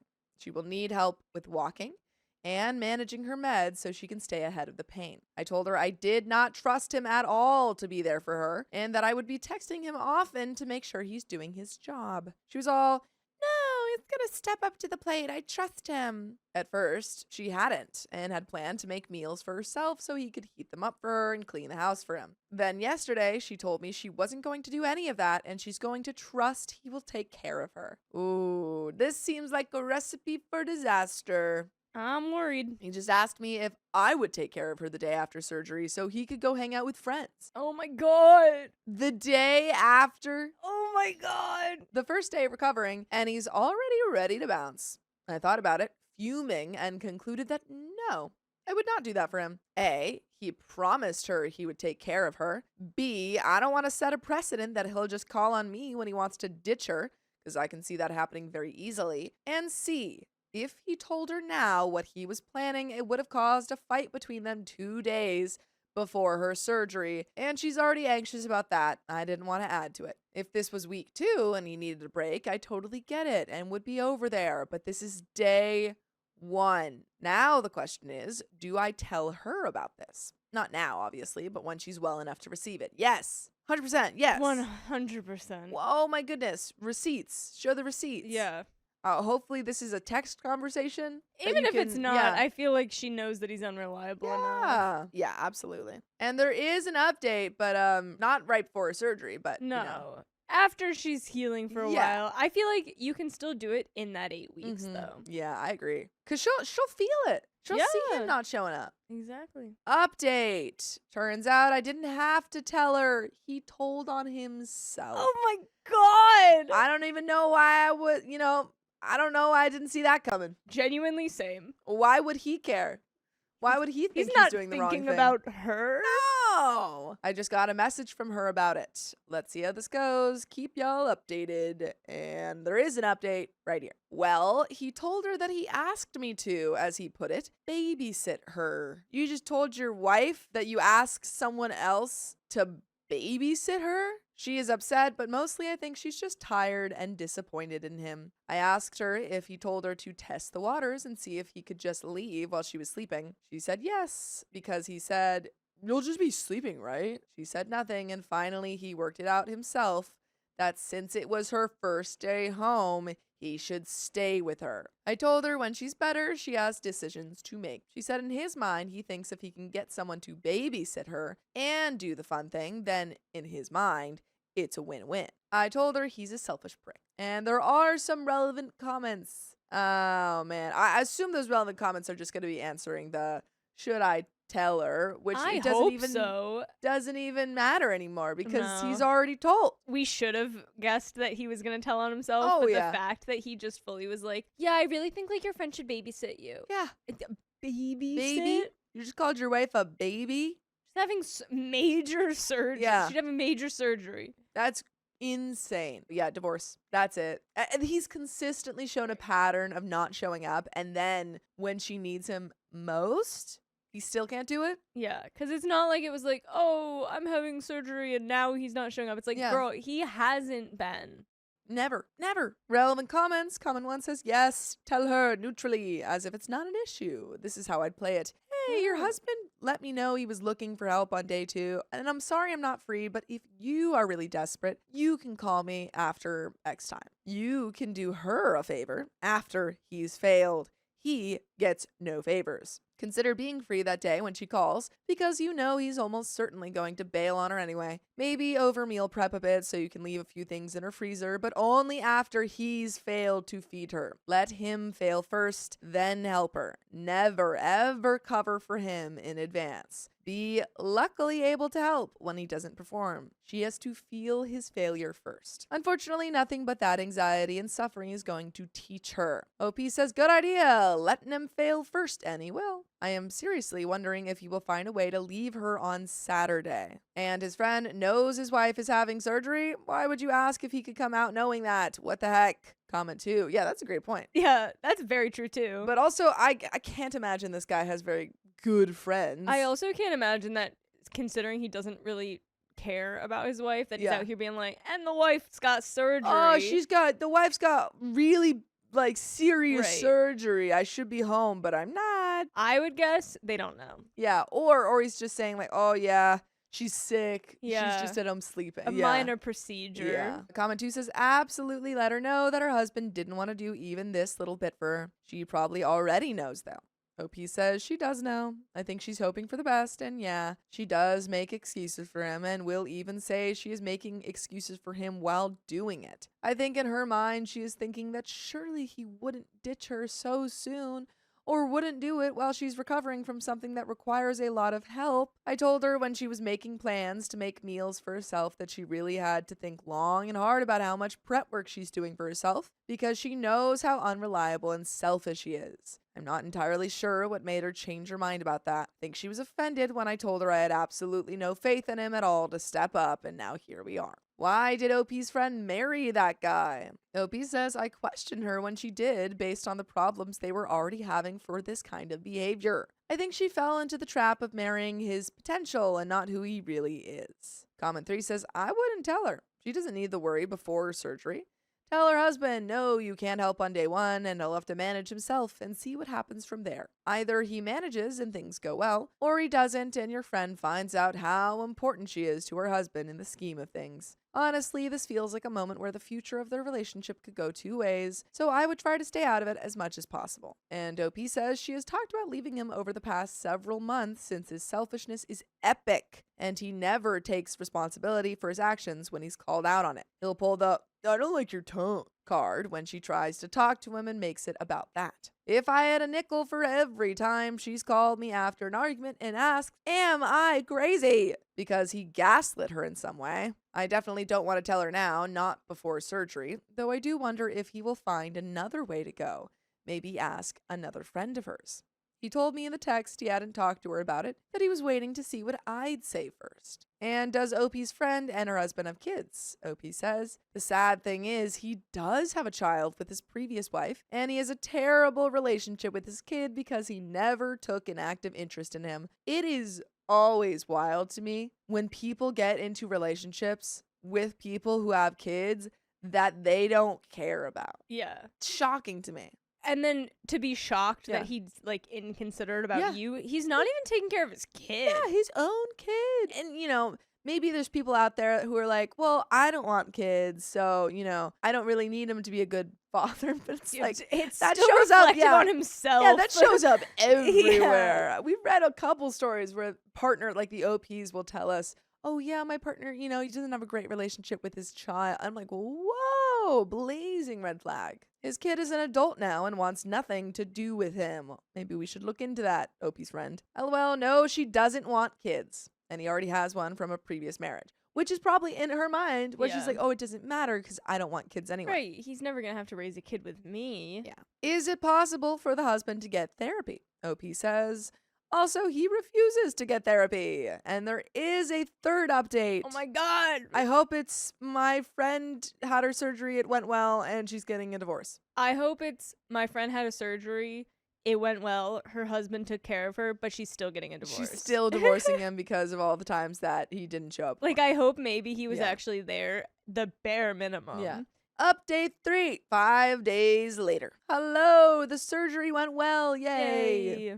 So I will start there. It was a long day and she didn't get home until after midnight. Oh, wow. She told me her husband was doing a great job when I checked in on her on Saturday. And when I checked in on Sunday, he was still holding strong. And then came Sunday evening. She sent me a message that his care was slipping, but not to message him about it. However, he's working from home right now, which was up in the air last week. Hopefully, he'll do that the rest of the week. I told her on Friday that if she asks me for something, to come over, do something for her, etc., I'll do it. But not if he asks. I will not bail him out. She agreed with me on that. He has a class on Wednesday evening that he teaches. So she asked me if I could come over while he's gone. I'll get even more intel then, I am sure. She did say he was pretty shaken on Saturday when he saw how weak she was and how difficult it is for her to move around. Hopefully he'll stay the course, but who knows? Thank you for all who commented on my last post. I told her about it, and she got a punt out of it. By the way, you should tell everyone that you know about the full episode stories just like this that we have on Spotify, Apple Podcasts, or iHeartRadio. Just search up OK Storytime. But there is a little bit left to this story. Any final thoughts? I really wanted him to slip up. Well, yeah, so far we've gotten your 2 out of 3. This is true. Yeah. It's still on its way. It could still be on its way to your 3 out of 3. Like, I don't want to say that I hope, like, I know I was like, I hope he slips up, but like, I don't hope for that because that affects her. Yeah. But I do hope that she realizes. Yeah, so. that's all I want. I want her to get the help that she needs and also realize that this guy sucked. I'll say that he did try to float the idea to her on Wednesday night of going out because she'd been sleeping anyway. She told him that I refused to babysit her because I felt it was inappropriate for him to bail on her after her surgery. He shrugged. She told him she agreed with me and that he has a history of not being there when she needs him and bailing when things get hard, so this was an opportunity for him to step up to the plate. We shall see what happens. And comment 1, she sent me a message that his care was slipping, but not to message him about it. Yada yada. I hope friend doesn't cave under the notion, well, he did more than I expected. OP says, same. Their entire relationship has been incredibly imbalanced. He can't even be bothered to remember her birthday? What? Oh my gosh. And as of this year, be there for it. Comment 2 says she needs to get out of that relationship while she still can. It's not going to get any better. OP says, I don't think it's going to happen anytime soon or ever. No. I've known her for over 10 years and she has talked about leaving him for lesser infractions and it still hasn't happened. I don't believe she will until she does, you know what I mean? Comment 3 says, when he's constantly negotiating the least amount of effort that she will accept, it speaks volumes to his lack of quality. Comment 4 says, it's so unfair. His refusal to care for her body when in such a vulnerable state is a refusal to care for her heart as well. Nobody's heart should be breaking when their body is in a fight to recover. Would he accept this from her if the tides were reversed? I think not. And that is the end of the story. My friends with benefits keeps giving me unsolicited advice, and I'm getting tired of it. Sounds like not a benefit. So I, 33 females, started chatting with this dude literally 4 days ago. Let's call him Jerry, 30s male. We started chatting on Christmas with the intent of a little spicy time. This came to fruition the following day, December 26th of 2025. We had a lovely time. He massaged me. We cuddled afterwards. And the conversation flowed easily and was pleasant. Though it was much deeper from both sides than would be expected for your typical friends with benefits dynamic. By the way, this comes from What Is This Shiz? And if you want to submit your own stories, you know where to go. r/OK Storytime subreddit. I'm Riley. I'm Sophia. And we're here to give good advice goofily. That's our job titles. Your job is to comment what you know down below. So the following day after, on December 27th of 2025, we messaged quite a bit, but it started to feel kind of odd. Why? I mentioned something medical that happened as a result of our encounter, popped a hip out of place, Ooh. which is a common occurrence for me, but yet still painful. He starts trying to ask if I even tried to pop it back in. Like, yeah, it's out of place, but you could just push it back. It starts just throwing out all sorts of just do this or that advice at me. This is something I've dealt with my whole life, connected to other issues, so it came off weird having someone I've known 2 days trying to give me medical advice with no training and very incomplete information. He would not let the subject go, clinging onto it for about 30 minutes while I gritted my teeth and tried not to be rude. He already had done this the morning regarding my cycle, telling me to go see a doctor and giving all the Google Doc type nonsense I've already looked at a million times. So I was frustrated and simply told him to please stop questioning what I know or don't know about what is normal for my body, and to stop trying to diagnose me for the teeniest things of information. I could tell he was a little butthurt, but for the time, he let it go. December 28th of 2025 rolls around, and I'm busy packing up my life to head back to the ship I live and work on for most of the year. I'm not sending in-depth messages, just quick replies as I can manage. Early afternoon, he asked if he's done something to anger me since I'm not talking the same way. I tell him I'm just busy packing, and he tells me he needs to communicate if I'm going to be quiet. I was puzzled because it's day 3 of talking. We're not BFFs. We're not in a relationship. We are very new acquaintances at the best. I think that's kind of fair, though. Like, y'all are not in a relationship. Y'all are friends with benefits. I don't think it's fair for him to expect, like, a level of emotional... But yeah, but they're not at that level of emotional connection. And they've been specific that they don't want that. I gave you my PP. I think if you specifically define that it's friends with benefits or it's casual, then you can't expect the things that come with, like, a relationship. One of the most special things about me is my PP, and the reason that we used it in our encounter should mean that we are special friends too now. But that's what you want. And you have to clarify, I want this to be important. I want this to be a relationship. I think if you both clarify that it's not that, then you can't be like, I want to have boyfriend level access or like to I you at all expect times. boyfriend level access to you. Oh yeah. All the same, I reassure him that everything is fine and tell him I will be more mindful of the communication he needs in the future. We plan a little social hangout as a detour on my route back to the ship. We have a nice chat, just chill in the car and talk. Cool. I get to the boat, get settled, and everything seems fine. Today, he asks what I'm up to, and I send back a selfie of me with my accordion on my lap. He comments, "Of course, I'd expect you to have one of those." I respond saying I have 2. I explain this is my crappy one I take out to sea, so the salty air doesn't ruin my nice one. You go out to sea with your accordion? I'm imagining you have like a sailboat that you just like at sunset, you're just like... that's what I imagine. Anyways, he immediately starts suggesting things like clear coating the outside of the good accordion to protect it. He has zero clue what my concerns are and knows not even a single thing about accordions. He gives about 10 pieces of advice, all of which I keep stating will ruin the instrument entirely or render it, making it unplayable. I finally specify that the issue is not wanting to rust the tiny metal reeds inside the instrument that create the sound. No, you cannot coat them. There is no space to do so, and it would mess up the tuning. He suggested getting reeds made of a different metal and starts throwing a random types of metal at me. At this point, I'm saying no. I bought this instrument for the specific reeds inside it. There are many different qualities between accordions, and I sought this one out for specific reasons. I'm not going to simply negate everything I want in it. I still have not asked once for advice from him. I even clarified that I have had an entire conversation with people who made this accordion and thousands of other ones about this particular issue and to brainstorm what I might do to protect it. And this goes on and on. So I finally send, why is a simple answer never good enough for you? I say anything about my physical health and it turns into a whole thing. And now this too. It really stresses me out. Makes me feel like you doubt I'm smart enough to have already done my research.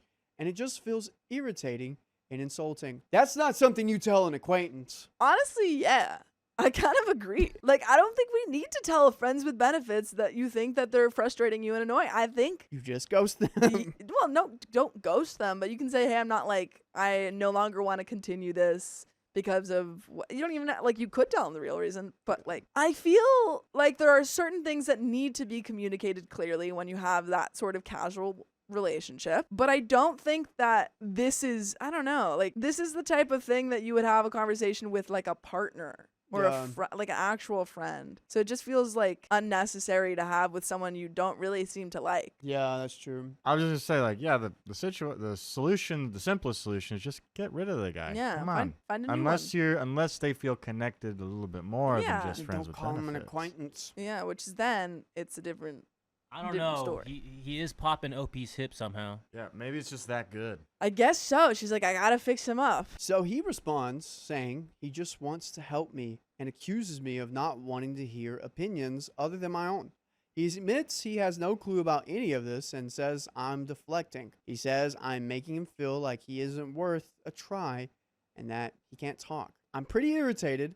I explain he is missing the cues that the topic is gone now, refuses to let go of a conversation and move on, and keeps giving advice where I didn't ask for it. He is requiring more communication than the friends in my life combined, and I don't have the energy or desire for every offhand comment to turn into an unsolicited advice session. He goes back to accusing me of not wanting to talk to him and says this shouldn't stress me out. I tell him again that it does stress me out. Him retreating into I just can't talk to you commentary feels like a projection or manipulation. It's a continued choice to acknowledge and accept that I am conversing to converse, not to get endless advice from someone who has no clue what they're talking about. He asks, how do I feel if someone else told me the same thing I told him for not wanting advice I didn't ask for? I tell him I have received that from the past from someone. While I thought I was being helpful, it turned out that they really wanted to figure it out on their own. I chose to respect their wishes and simply stopped giving that advice unless specifically asked for. If you guys want to call us, go to your favorite podcast platform, search up OK Storytime on Apple, iHeartRadio, or Spotify, and press play, and you just act like you're talking to us. Why is there more? OP, come on. I think we just end it. Cut and dry. Tells me he respects that I don't want advice, and I didn't ask for it, and says it was more like suggestions, not a you have to do this kind of thing. He immediately goes to say I'm criticizing and being defensive and that it isn't healthy. So he will just stop talking unless we can have a respectful conversation. Am I crazy Yes, for staying here. for making us read this? It's like if you're like in a circle of grass. You're not blocked, you're not, enclosed or anything. There's a different area that you want to go to. And you're like, I wish I could go to that area. I wish I could leave this circle of grass and go to that different area. There's nothing preventing you from doing that. Let's just go. I don't understand how not wanting unsolicited advice is criticism and defensive. I'm very close to just ending all communication with him. Yes. I had hoped he would become a good friends with benefits, Clearly but not. I don't have the mental energy to do verbal gymnastics and make him understand that suggestions are still unsolicited advice and that he is not respecting my wish to not do that all the time. Would I be the a-hole if I just put things to a stop now? No. No. You wouldn't be the a-hole if there was literally no reason Yeah. for you wanting to put a stop to it. Yeah, no. Like, you could just be like, I'm not feeling it. And you could end it. Yeah. For any reason. Because guess what? He's a friends with benefit. Also, That's it. it sounds like he wants more. OP says he made it very clear from the start that he's not in a place to pursue anything deeper. Well, then he needs to stop asking for something deeper, and you just need to stop hanging out with him. Yeah. There we go. That's my advice for you. But that's the end of that story. We got some wheel spins coming up. Sure do. We got more stories. We got some good times up coming do. up from now here going forward. Oh, boy. I ran into someone at a party and realized I had broken his heart as a kid. Oh no, not meeting your childhood heartbreak. I'm a guy nearing 30 and completely straight. When I was younger, 2003 onward, I started spending most of my time online. I was a weird, nerdy kid that wasn't interested in stuff most other people were at my age, and I got picked on a fair bit in school and didn't really have any friends to do anything with after school, so the computer and the internet became my retreat. By the way, this comes from Catfish Throwaway 143, and if you want to submit your own stories, go to the r/OKStorytime subreddit. I'm Angie. And I'm Savannah. And we're here to give good advice in a goofy way. So, if you know more than us, because we don't know everything, just let us know in the comments. Let us know what you would do in these situations. NOP says, I got into MMOs at 12 and learned about catfishing. If you made girl characters and pretended to be a girl, then guys would white knight you and give you free stuff. This could be a whole other story, but I started doing this and it ended up being an obsession. For years, my entire online presence was masquerading as a girl, and I had separate email and messengers, and I had a made-up name and pictures, etc. I used the name and pictures for all of the friends that I made this way. I had loads of friends, or in quotes, friends, who I basically lied to daily, flirted with, made up days worth of events, and even faked things like family passings, funerals, good and bad news, etc. Oh my god. Most of the time, I was posing as a 16 to 17-year-old girl, and usually the guys were a similar age. As this was the early to mid thousands, mics and headsets were not commonplace, and voice chat wasn't very popular, so there wasn't as much expectation to prove anything. So this one guy, we'll call him Thomas from now on, I met on a game when I was about 14. I played with him for several months, speaking daily, and ended up adding him on Messenger. We'd talk every evening. He was 16 and from a different part of the UK, and I was supposedly 15 and the year below him in school. We'd confess all our secrets to each other and flirt every day. It was like one of those situations where we'd both rush home to talk to each other, only my side was mostly a fabrication. He wasn't a typical nerdy kid, but he had a pretty messed up family life, and despite what sounded like being fairly popular in school, he spent a lot of time on video games when he was home. Even though it never really got intimate, things were very cutesy cringe for nearly 2 years. Talking every night, lots of flirting, hearts, kisses, etc. I went through a bit of a transitional period in life and lost contact with him. For starters, he started talking about wanting to travel to meet up when he went to uni, etc., which freaked me out a bit. And secondly, my older brother accidentally saw some of the chats and laughed his head off, saying I had a boyfriend, etc., which embarrassed the heck out of me. I got some IRL friends and stopped coming on the PC as much, and I started gaming with people that I knew in real life and on voice chat, so my online identities were being remade as me instead, which meant that I pretty quickly lost interest and phased out of using the Messenger account and didn't have any other way to be reached. I feel kind of bad about this for reasons explained later. So, fast forward to now, almost 15 years later.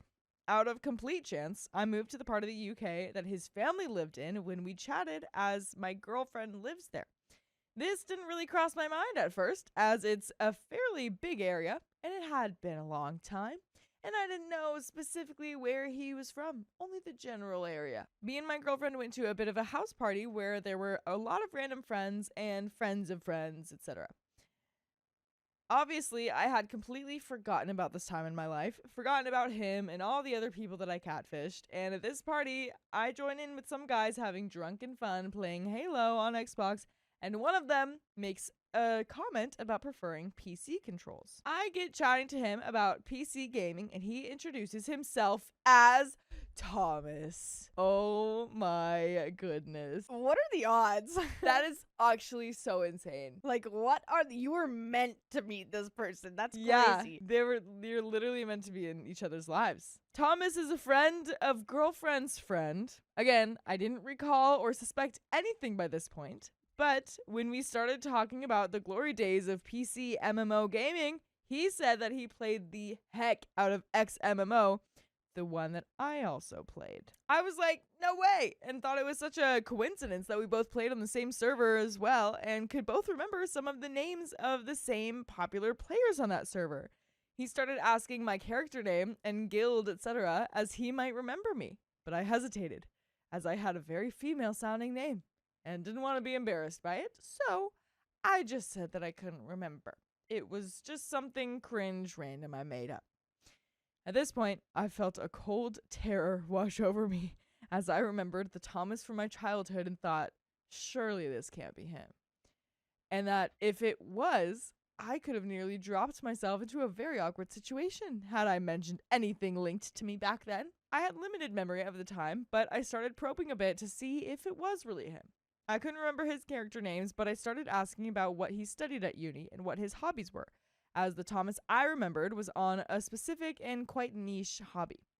Lo and behold, it was him. I was completely gobsmacked by the level of chance in play, and I desperately wanted to try and say, I knew you back in the day. What a coincidence. But I couldn't really do that without exposing myself and my shame. Fast forward several months. We exchanged contacts at the party, and we are pretty decent friends now. We play games and chat most days. I was still morbidly curious about his side of our past together, and one evening, I managed to steer the conversation in our group while gaming onto the internet relationships, as I met and spoke to my girlfriend for a fair while online before we first met in real life. I pressed him on if he had ever had any relationships, and he said, yeah, when he was younger, he didn't have a great life at home and got super involved with a girl that he met on the MMO we both played, but that it tapered off. She kind of just disappeared on him, which left him quite heartbroken, as he had no way to find out where she was or ended up back then. It made me feel super bad, so already ashamed of all of this, as it is, so I think I just enjoyed the positive attention I got online as a girl when I got none at all in real life. See, OP, that's where you go. You just lean into that. You just say, oh yeah, it was just a really hard time. I had no friends and I got so much attention. Girls get so much attention, and that's what I was doing. I had a really hard life, and that's why I was doing it. It was hard. I think that Thomas would agree, but also be like, what? Yeah. Like, it's so weird because there's such a way that you could go about it, but like you have to just say it confidently. Like, I feel like you have to be like, oh my God, yeah, you know what? And this is totally, I'm like so embarrassed about this, but I actually would pretend to be a girl. And you know what, Thomas? I got unfortunate news. I'm pretty sure I was that girl that you were in love with. I'm so sorry. Like, I feel like you need to just go for it. You need to just rip the Band-Aid off and be so confident in it and be so apologetic, but like out front with it. Because I would never. I couldn't. Because if you just like shy away and you're just like, yeah, so I might have been, that girl. It's very possible that he now has to, he could go either way with that feeling. But if you kind of come strong with that feeling, then it's more likely that he will, I don't know, not lean into the hurt as much. I don't know. I feel Just like a this theory. guy's gonna be like, what? And I feel like he'll be betrayed. He'll be hurt. He'll be crushed and be like, what? Like, I mean, if I found out, like, after all the 15 years have gone by, Yeah. I also would be like, okay, obviously I don't like that girl anymore, whatever. Right. But that was like a really pivotal moment in my Yeah. life at that time. And like, you're the reason. Right. I think maybe we find out how much this heartbreak meant to him, and if it still means anything to him, and if he's, in love with another today. Yeah. I think maybe figure that out first, and then you can rip the yeah. Band-Aid off. That's a good idea. Get his info and then like maybe backtrack later. Just in case it wasn't like, hey, I went to therapy for like years and years because of you. yeah. Because if it was that, maybe it's best to just keep quiet. Yep. Just never say anything. Just, you don't need to ever say that. Maybe bring it up like if you're not sober at one point. Yeah, But then that's it. That's one all. and done. OP continues. He's a great guy, but I think this is what I'll have to take to the grave. There's no way I can even admit to something like this. After he said the above, I had actually considered getting a hold of his email and sending him a fake catch-up email from said girl just to give him some closure, to know where she ended up with some BS story on managing to track him down. But I quickly realized that I was being a total idiot, and that could open up a ridiculous can of worms or lead to more pain for him. Comment number 1 says, wow, definitely something that you gotta take to the grave. Shocking story. What are the odds? Good luck and glad you're friends again. Comment 2 says, yeah, you can't ever tell him. It would only hurt him. I know you feel guilty, but even if you're like, he has to know, it won't help. It'll create more problems than the problem that you catfished him and he fell in love with you, etc. I'm glad you realized that sending him a fake email from her would lead to more questions from him and pain. Leave it be, please. Trust me. People don't need to know everything someone has done to them. I'm glad you guys are actually friends again. No BS. Comment 3 says, take it to the grave. Start anew with this lost friend. Your jaw must have fell through the floor when you realized it was the same guy from 15 years ago. LOL. And by the way, I will never take to the grave the fact that you guys can listen to full episodes of stories just like this one on Spotify, iHeartRadio, Apple Podcasts, or your favorite podcast platform. Just search OK Storytime. There is more to this, or there are some more comments here, but I agree with these comments. I also agree. This is just a crazy set of circumstances. Absolutely, it is. Like, absolutely insane. Like, this 1 in a million chance this ever happened. I think if I was in a OP situation, I would have such a hard time bringing it into my grave. I'd be like, I need to tell you. This is not even for you. It's for me. Oh, I need no. to say something.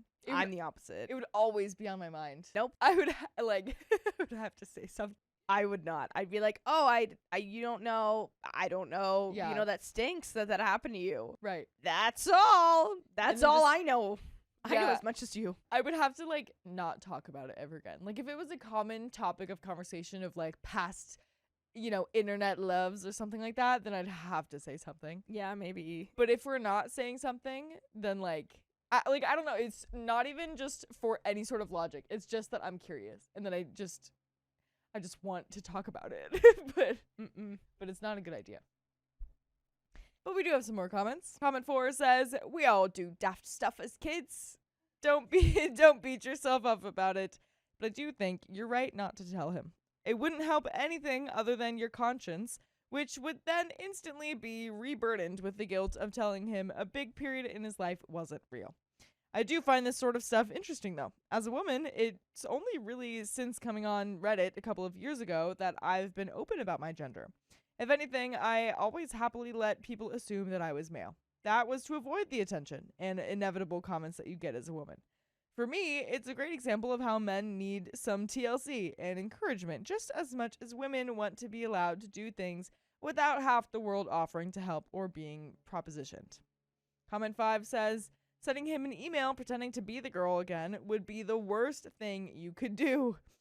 I'm going to go against the grain here, though, from the top posts and say that you should fess up to him.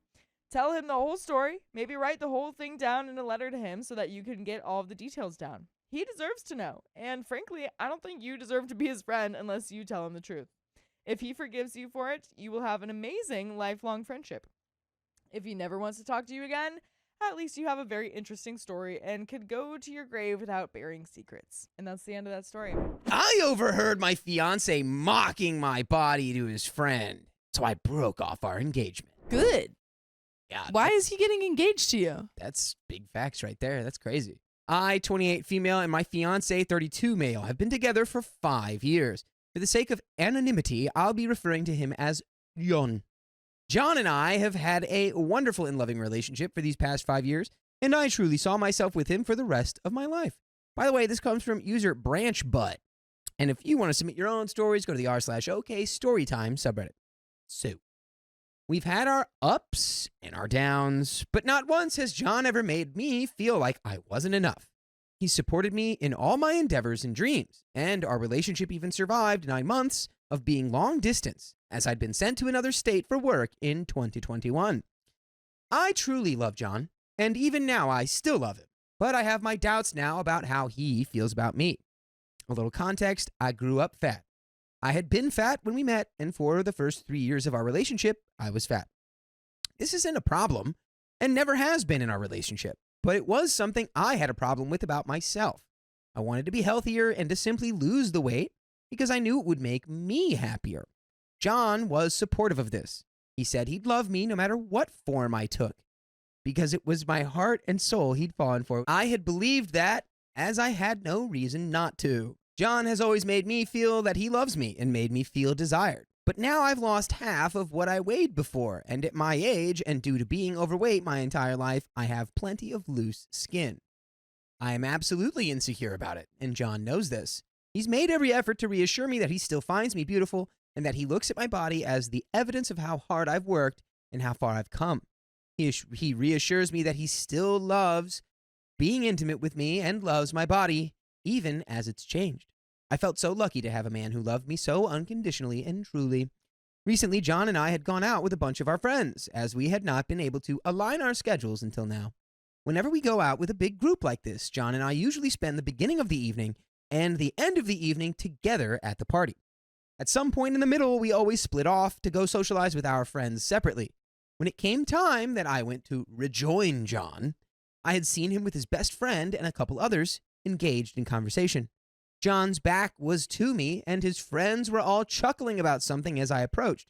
But I stopped in my tracks when I heard John tell his best friend that my body looked like a deflated weather balloon, and that it was hard for him not to laugh when we were intimate and my body moved. I had never expected the man who spoke so warmly and loving to me always to talk about me in such a way. John was the man I was going to spend the rest of my life with. He'd known my insecurities and still loved me anyway, at least, so I thought. Needless to say, I was hurt and angry and devastated. I walked up to him, handed him his ring without a word, and I left. I didn't even go to our home. I went to a hotel and stayed there. I turned off my phone and just took a couple days to just cry out my heartache. When I turned my phone back on, there were messages and voicemails from John and our friends. Most of John's messages were apologetic and begging me to talk and come home. But then the most recent were the opposite. He said I was cruel and cold for ignoring him and breaking off the engagement without warning or so much as an explanation. When I responded to him and told him I'd heard what he said, John told me that I was acting like a child because I took his joke too seriously, that he was just trying to make his friend laugh. I asked him why he needed to make his friend laugh at my expense by telling him about my body and how it looked to him, or how he struggled not to laugh at me when we were intimate, and he didn't respond. Instead, as I'm writing this, I'm still receiving messages from our friends telling me that he's sorry and that I should see how miserable he is without me, that I'm so cold and horrible for running off like that instead of giving John a chance to explain himself. I'm hurt. I genuinely don't know if I was too rash in breaking off our engagement, but the only thought in my head, and what is still sticking with me now, is that when I was fat, people mocked me because of my body all the time. I lost the weight only to still have people mock me because of my body. And it just so happened to be the one person I allowed to see me at my most vulnerable who showed me that.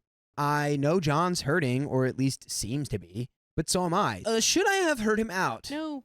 In 5 years, and I didn't even give him the chance to explain or to really apologize.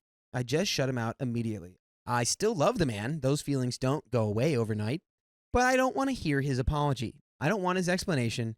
I'm just angry and hurt, and my friends seem to think I'm throwing away my relationship over something easily fixable. Comment number 1. Can the friends who think this is easily fixable explain how this gets fixed? OP's insecurity is about her body. She worked hard and lost weight. Her fiancé decided to crack a joke, not just about OP's insecurity, but specifically at the times when that is on full display and OP would need validation. How is OP supposed to get intimate with John from here on out without feeling low? Let those friends explain that, because I am really lost with what their logic is here. OP, see this as a warning and heed the warning by walking away. Look at it this way. If you had not walked up to them, you would forever be the butt of their jokes and be oblivious to it. Now that you know what you know, you have to wonder what else has John used about you to make himself feel better. Break up and remember something. Flabby skin is temporal. It goes away.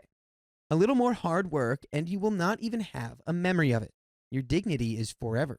Let John have his laughs. Have your dignity. Well done on the weight loss. I'm still struggling with a gut. Not the a-hole, and sorry this happened to you. Now we have an update. We have an update. I hope it's just that you left and you never turned back. Update. We did not get married, and I got married to the king of France. Update. First of all, thank you. Every one of you who offered solid advice and even just kind words, it's meant the world to me. Second, I have left John. Woo! Woo! Nice. I don't intend to go back or try to fix things when it's not my responsibility to do so in the first place. And it's not something that can be fixed anyhow. A lot of you said it would be hard to forget that he'd said that, and you're all right. I saw him once just to move my things out with the help of my brother, truly my hero in all of this. And despite the apologies and begging for me not to go, all I could hear was his joke and the way he laughed when he said it. It was like it was all I would ever hear from his mouth, no matter what he actually said. I told him that if he actually loved me, he would have never treated me like a joke, and that was the last thing I said to him. He's tried calling, but I've blocked his number. I'm staying with my brother, and John's been smart enough to not come by because my brother told him if he walked onto his property, the only way he'd be leaving is in cuffs or a bag. John seemed dang intimidated by that, thankfully, so I feel safe here. And by the way, you can feel safe listening to full episodes with stories like this. All you got to do is go to Apple Podcasts and listen to our show and get uplifted by the positivity that we exude on iHeartRadio and Spotify. Going forward, I know I'll be okay. I'm going to take time to focus on myself, move, and work towards my own goals. I think it'll be a good way to let go of this relationship and what could have been by reminding myself of who I am outside of it. Thank you again, and a little heart. Edit, I showed my brother these posts and the comments, and he said he'd buy all of you a drink if he could, and could reasonably afford it. And we do have a comment to finish it off here. I'm floored he's mad that you won't let him explain himself. What's to explain? Exactly. He said what he said. Block the numbers of any of the friends defending him as well. In a reply to that, when he or his friends say, let him explain himself, I only hear he wants to rewrite the story so he doesn't sound like the a-hole he is. There's not much to explain. The situation is clear. What's clear is that that's the end of that story. My boyfriend demanded I cut off my friends after he bought me a ring. You should cut off the ring. And trigger warning for substances. I'm a 36-year-old woman, and I met my boyfriend Rick, 39, almost 2 years ago. To understand this story, you need to know where I come from. I grew up in a very dysfunctional family. Think a child called it level circumstances. Most of my family struggles with substance and are not really contributing members of society. I got married young to my high school boyfriend when he joined the Air Force. By the way, this comes from user False Caterpillar 852, and just like False Caterpillar's story, it's from our subreddit. Oh my god. This is one of our own. Woo! So if you want to get your story read, do what they did and submit it to our subreddit at the OK Storytime subreddit. Very simple. I'm Keon. I'm Carly. And we're here to give good advice goofily. We don't have all the answers. We only know what we do, so let us know what you do in the comments. Also, I'm wearing my glasses because I have allergies. Don't look at his eyes. As OP says, we had our daughter in high school and our son 10 years later. When he eventually left, he abandoned us in a camper in his mom's backyard. Yikes. I had to rebuild everything from scratch. I worked my butt off to buy my own house and provide for my children. Since I don't have a real family, I made my own. I've had my best friend since high school, and her family treats me like one of their own. Over the past 6 years, I've built an amazing support system of friends who've been there for everything. When I met Rick, I wasn't looking for anything serious, just passing time. But from our very first date, this relationship felt different. I've never had anyone look at me the way he did. Rick comes from a standard middle-class family. The only dysfunction was divorced parents. I don't know if he ever really had to struggle financially or go through the things I did. He did build his own company and served in the military, so it's not like everything was handed to him. He worked very hard for what he has, and he's an intelligent man. I really thought he understood me. Everything for the first year and a half was over the moon. From that first date to amazing trips together, it was incredible. He's extremely successful with his company. I experienced things I'd never experienced before, traveling to other countries and receiving name brand items, though honestly, I couldn't care less about that stuff. I'm very simple. But the best part was that he just made me feel safe. Just laying in bed talking all night was the best part of our relationship. We talked about everything. I shared things with him I'd never share with anybody. He was recently divorced from a loveless marriage where his ex-wife cheated on him. She's the exact opposite of me. A princess who's never really worked, barely lifts a finger, and receives her fat alimony and child support. For the first time in my life, I felt like someone was choosing me. He wanted me to move in. He was going to propose. I honestly could not believe this was my life. Our communication was the best part. We talked all day, every day. Our favorite thing was just laying in bed laughing together. But now to the problem. The majority of my friends are either single moms or their husbands are military. So it's usually a bunch of women and kids hanging out, enjoying each other's company, raising teenagers and little ones together. We can be a bit much, like My Big Fat Greek Wedding, great movie, when we're all together. My best friend has a heart of gold and a big personality. I tend to surround myself with alpha personalities since I'm not one myself. My boyfriend and most of my friends are all alpha personalities. Early on, I thought my boyfriend and my best friend hit it off. The majority of my time, though, I spent with my boyfriend since we were building a future together. I spent most of my time at his house with his people. I didn't mind. My son had a room there, and it was just easier compared to my smaller house. Our kids got along, and everything was going wonderfully. A few months into our relationship, we all went bowling with my friends. We had about 25 people. That's crazy. It's a lot of people to bowl with. You need like 4 lanes for that if everyone's going to have fun bowling. I hate bowling. I don't mind bowling. I don't like it. Bowling's fun. I think I do it weird, so I get uncomfortable. What do you do? Do you like throw it? I feel like I throw it a little bit. You know, it goes. not overhand. I was gonna say it goes this way, I know not it goes that way. Do you do 2 hands? No, I'd probably do better if I did. You can. Yeah. Okay, we can do the bumpers next time for you. No, I'm I'm good enough. I've bowled a couple turkeys in my life, and I don't know how. Oh, where'd you go? Then I just Bowling hit nerd. gutter ball after gutter ball. Either bad or good. Yeah, I'm good at Wii bowling. That's a sport. So we had about 25 people at bowling, and it was a bit chaotic with lots of loud teenagers and little kids running around. It was a Friday night, so the place was crowded anyway. I might be blind to it, but I know we were loud. I don't think we were super rude or disruptive, but my boyfriend sees it very differently. He was so embarrassed. He said some of the teenagers were cussing and the little ones were running about. So what little ones and teenagers do? Normal kid stuff. That sounds exactly what normal kids would do. I'd be like, hey, watch your language. You can talk like that, just not around the kids, and, don't say some of those things. He told me he'd never been more embarrassed in his life. I told him this was my people, and that wasn't going to change, which might have been where I'm wrong. We might have been annoying to the people around us, and I've acknowledged that. I did some self-reflection after this event, and maybe my group could definitely tone it down a bit. But he's very much the type who believes children should be seen and not heard. Boo. I don't think so. I don't think so. Opie continues saying, very militant. Moving forward, I tried to pick and choose when I'd go to the gatherings. I had a hard time wanting to include him because I knew he didn't want to do anything in public with them, or probably in private either. One night, we were invited to bingo, and he decided to go. One of my friend's kids brought a soccer ball into the bingo hall. All the kids in the hall got together and were kicking it around inside, except my son, whom I made sit down. I can't acknowledge this wasn't the time or place. The problem was that was his breaking point. The breaking point was the kids were playing soccer. Yeah, I would just like, hey, sure, play, but like chill. Don't be too aggressive. Don't break anything. They were inside? Yeah, it depends where. Like they're probably in the hallway, but you can do it outside. Someone's got to have to watch them, which someone should volunteer to watch the kids or take turns. I don't know. I'd be like, let the kids be kids. They don't want to play bingo? Yeah, I would think the kids would want to play bingo. Right? I feel like I played bingo a couple times as a kid. We played bingo in the For fun. Philippines. Well, yeah, but we're adults. Nah, when I'm in the Philippines, I'm a kid.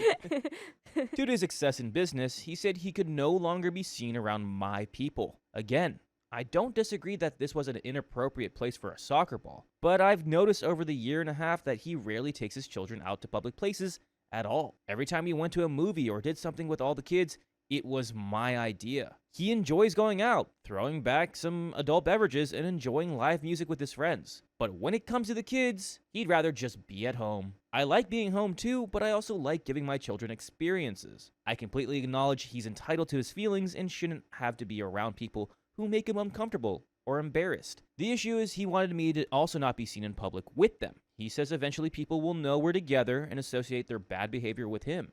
I don't think it ends there either. I have a wonderful sister who's a bit of a hillbilly, and I mean that in the nicest way because I am too at heart. She's got the best heart of anybody I know. She spends a lot of her paycheck buying Christmas presents for needy kids and helps anybody she can, all while supporting herself and her son on minimum wage. But she's unrefined. She likes her cigarettes and likes to sit on the porch and smoke. I know that's not made for his bougie neighborhood with its HOA. I have another sister who's lost custody of her son. My nephew is currently placed with her ex-boyfriend, but I get to see him a few times a month. I know this may sound like a lot, but my day-to-day is not crazy. I work my butt off. I take my kids to their sports. We cook and have fun playing board games. If you met me, you'd have no clue how I have all these circumstances happening. He wants to be with people who are worthy to take to a country club. Yeah. Yeah, if you're embarrassed by my family, then you're embarrassed by me, dude. Get out of here. You can try and compromise it or like get him adjusted to it. But if it's just a hard no, if everything's so perfect, but that one major thing is not changing, Then it's not perfect. then it's not perfect. Yeah. Everything he does is deliberate, he says. Most of his friends can help him in a business and help his company grow. Only friends you can take to the country club. I don't think he realizes he sounds like a D-bag when he says things like that. If you saw this guy, you never guess he had any money. He's jeans and a ball cap, but he has spreadsheets and projections for his future. I'm not quite in a place to start saving for retirement, but I pay my bills and I'm independent. According to him, my people will jeopardize his image and burn it to the ground. He thinks he's very famous in this town. People do come up and say hi to him here and there, but he's no Taylor Swift. I do very much validate his feelings. I came up with many compromises outside of just walking away from the only support I have. I don't have family. I told him we can discuss events before I went. I was already seeing them less. I was communicating with my friends about his concerns. I was prioritizing us. But these friends are family, and they're wonderful, amazing people who will do anything for me and my children. They're successful in their own right. He's called them idiots in some of our fights, which I don't appreciate. He acts like they're out there selling substances on the streets. They've been there through everything: the loss of multiple siblings to substance, breakups, divorces, holidays, and big life events. You name it. My best friend doesn't even judge me for wanting to be with him, even though he's made it clear they're not his type of people. She's seen me the happiest I've ever been. She's not happy with the way he views them as less than, but she just wants what I want. We tried therapy, where he was told directly that it can't be one-sided, and there's gotta be some compromise. But he's still very firm on it. He will not lower his standards or risk everything he's built for me to maintain my relationships. This man bought me a ring and had me convinced we were going to be together forever. I thought we were both compassionate, open, and honest people, and that would get us through hard times. But as soon as the first hard time hit, he left. There's so much I've compromised over the last year and a half. And by the way, you never have to compromise by listening to full episodes with stories just like this one. Just go to your favorite podcast apps such as Spotify, Apple Podcast, or iHeartRadio and search up OK Storytime. There's a little bit left. I mean, it seems like you already know what's happening, OP. It does suck because in every outright, he seemed like a great guy, but... Yeah, but then he does this, so he's not. So he's not, immediately. And you guys tried. You went to therapy. He doesn't want to change, so I think it's bye-bye time. Yeah, he was doing a lot of the hearing. Yeah. Just not doing. Yeah? Let's go ahead and finish up the story. I was going to have to rehome my cat for his allergies, even though his own friend group told him to try medication. I was going to have to sell my house and move down to him. He's a minimalist, so I couldn't over-decorate the house. I only saw my friends from time to time, constantly turning down invites because we had plans. Maybe I don't see all the things I sacrificed in such a dark light because I was the happiest I'd ever been. I know the writing is on the wall, but I've never felt this devastated. I don't know how to comprehend him leaving because I wouldn't break up with my friends. That is the end of that story. Found my boyfriend on a dating app. His stuff was at the door when he got home. Yeah, kick him to the curb, girl. A single friend called me, 23 female, a couple of days ago asking me if I knew that Dave, my 23-year-old boyfriend, was using Tinder, despite being with me for the last 3 years and living together and happily planning an engagement. Whoa. Red flags all around. I was distraught knowing what Tinder is and what it is used for. I was heartbroken. You didn't know Tinder? She did. No, she did. And by the way, this comes from user possessive boyfriend. And if you want to submit your own stories, go to the r/OK Storytime subreddit. I'm Dakota. And I'm Savannah. And we're here to give good advice goofily, but that's, all we really are allowed to do. We're not experts. So let us know what your thoughts are in the comments, and maybe we can be illuminated. And OP says, she goes on to tell me that his bio says he's looking to make some new, exciting, and fun friends and looking to hang out. Willing to travel if there's enough excitement involved. His pictures do not include me, despite 9 out of 10 pictures ever taken of either of us for the last 3 years, having the two of us together in them. One of his pictures is him at the beach, shirtless, in a tiny man thong. I got him as a joke. He cropped me out of the image. Wow. Used the little man thong and just went with it. He ran with that little man thong. I brought this up to him, and he laughed it off, saying that 1, my best friend of 11 years is a nosy witch, and that 2, he's entitled to seek friends and be social even if it's with complete strangers. Yeah, see, your whole argument falls apart, buddy, when you're cropping your girlfriend out of the pictures on your friendship Tinder. Yeah, nobody goes to Tinder for friendships. You don't. It's called a dating app. It's not a friendship app. Basically, he completely invalidated my points and tried to make me feel guilty for being upset by this, playing it off like I'm being possessive. Since then, I've avoided bringing it up and just tried to get over it. Oh no! Oh. No. He hasn't been out and about any more than usual, so it doesn't look like he has any takers yet, but this is just not sitting right with me. Yeah, that's an understatement. I'm upset and feeling betrayed, and I don't know how to put my point across without him invalidating it or guilting me. What can I do? Am I in the wrong for not being okay with this? I don't want to throw away 3 years over something that might be me being silly.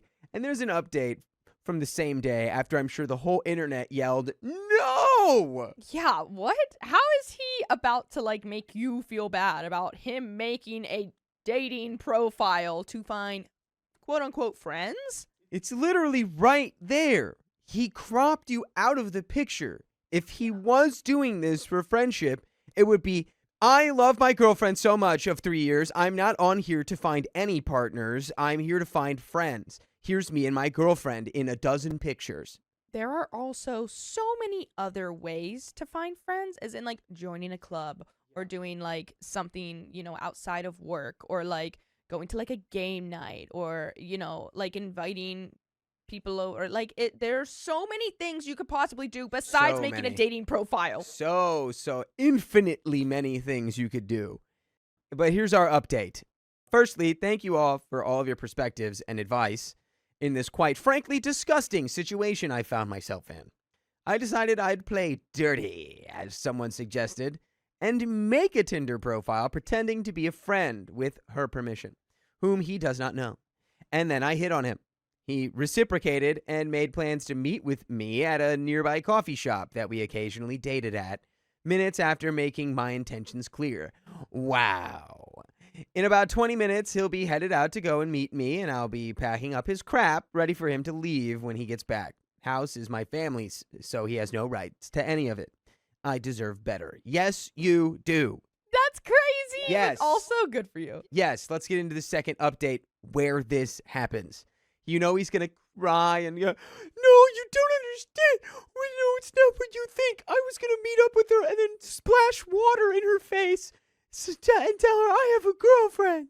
See, I don't even think he's going to feel bad. He's going to be like, what is wrong with you? Why are you so psychotic in this way? Yeah, he's going to play that one. He'll either do that or he'll just be like stone faced, like stoic, like, yeah, all right. I'm caught. There's nothing left to do. Right? Update 2. He sat at the coffee place waiting for me for over an hour in the hopes to meet my, to be honest, gorgeous friend. Obviously, she didn't show up. Shortly after he left, I called my dad to explain, and I must have sounded pretty distraught because he came over without me asking. Dave came home to his clothes packed up by the door. He came in yelling, "What the F is this?" And unbeknownst to him, my dad was sat by me on the sofa and responded on my behalf, telling him in no certain words to get his filthy, unfaithful butt out of his house. I'm glad he did. I think my dad knows I'm timid and prone to being pushed about. His face dropped when he pieced it together, and without a word, he 180'd and grabbed his bags. I know he has places he can stay and family nearby, so I'm not worried about him having no place to sleep, and you shouldn't be either way. That's true. It's none of your business. Why don't you go find somebody on Tinder to, stay at for the Go stay night? at your friend's house. You Yeah. probably have so many. Meet a new friend on your friend app who's just a friend. And by the way, if you want to just be my friend, then you can listen to full episodes with stories like this one on your favorite podcast platform, like iHeartRadio, Spotify, or wherever you listen to podcasts. Just search OK Storytime. And we've got a little bit left of this story time. Let's go ahead and finish it off. Woo! This is going to hurt for a long time, but I can never forgive that kind of breach of trust. I'm not the type of person to move past that. I'll allow him back to collect his pieces of furniture and such in a week or so when he is situated, but that's as far as seeing him again goes.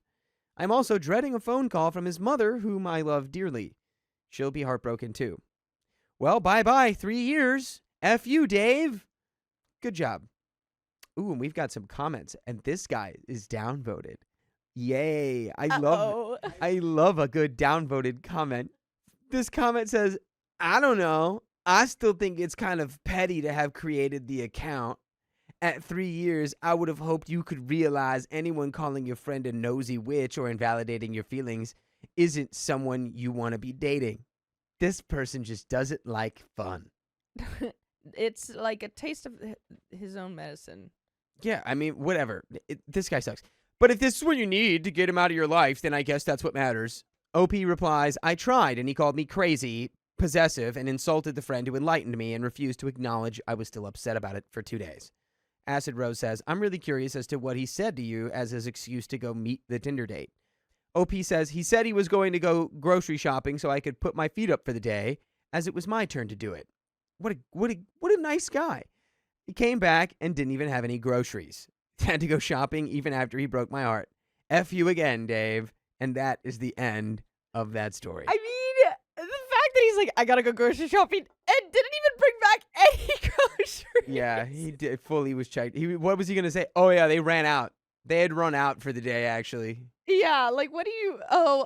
They closed down all of the grocery stores. Yeah, that day. vermin. They had vermin. They were closed for vermin, all of the stores. My mother accidentally called my brother-in-law's wife by his ex-girlfriend's name. Oh, this is so awkward. Ew. And this comes directly from the r/OK Storytime subreddit. Oh. My husband, male 22, and I, female 22, have been together for about 6 years. When we were just dating, he would bring his little brother, Jacob, now 21, to my family's parties. Jacob would always bring his girlfriend, Katie, to these family parties as well. By the way, this comes from OK Impact 8827, and if you want to submit your own stories, go to the r/OK Storytime subreddit. I'm Sophia. I'm Riley. And I'm Keon. And we're here to give good advice goofily, but we don't have all the answers. We only know what we do, so let us know what you would do in the comments. And OP says, Jacob and Katie would hang out together for like what felt like 24/7. And anywhere my husband and I went, Jacob and Katie would tag along. My family got to know Katie and built a good relationship with her.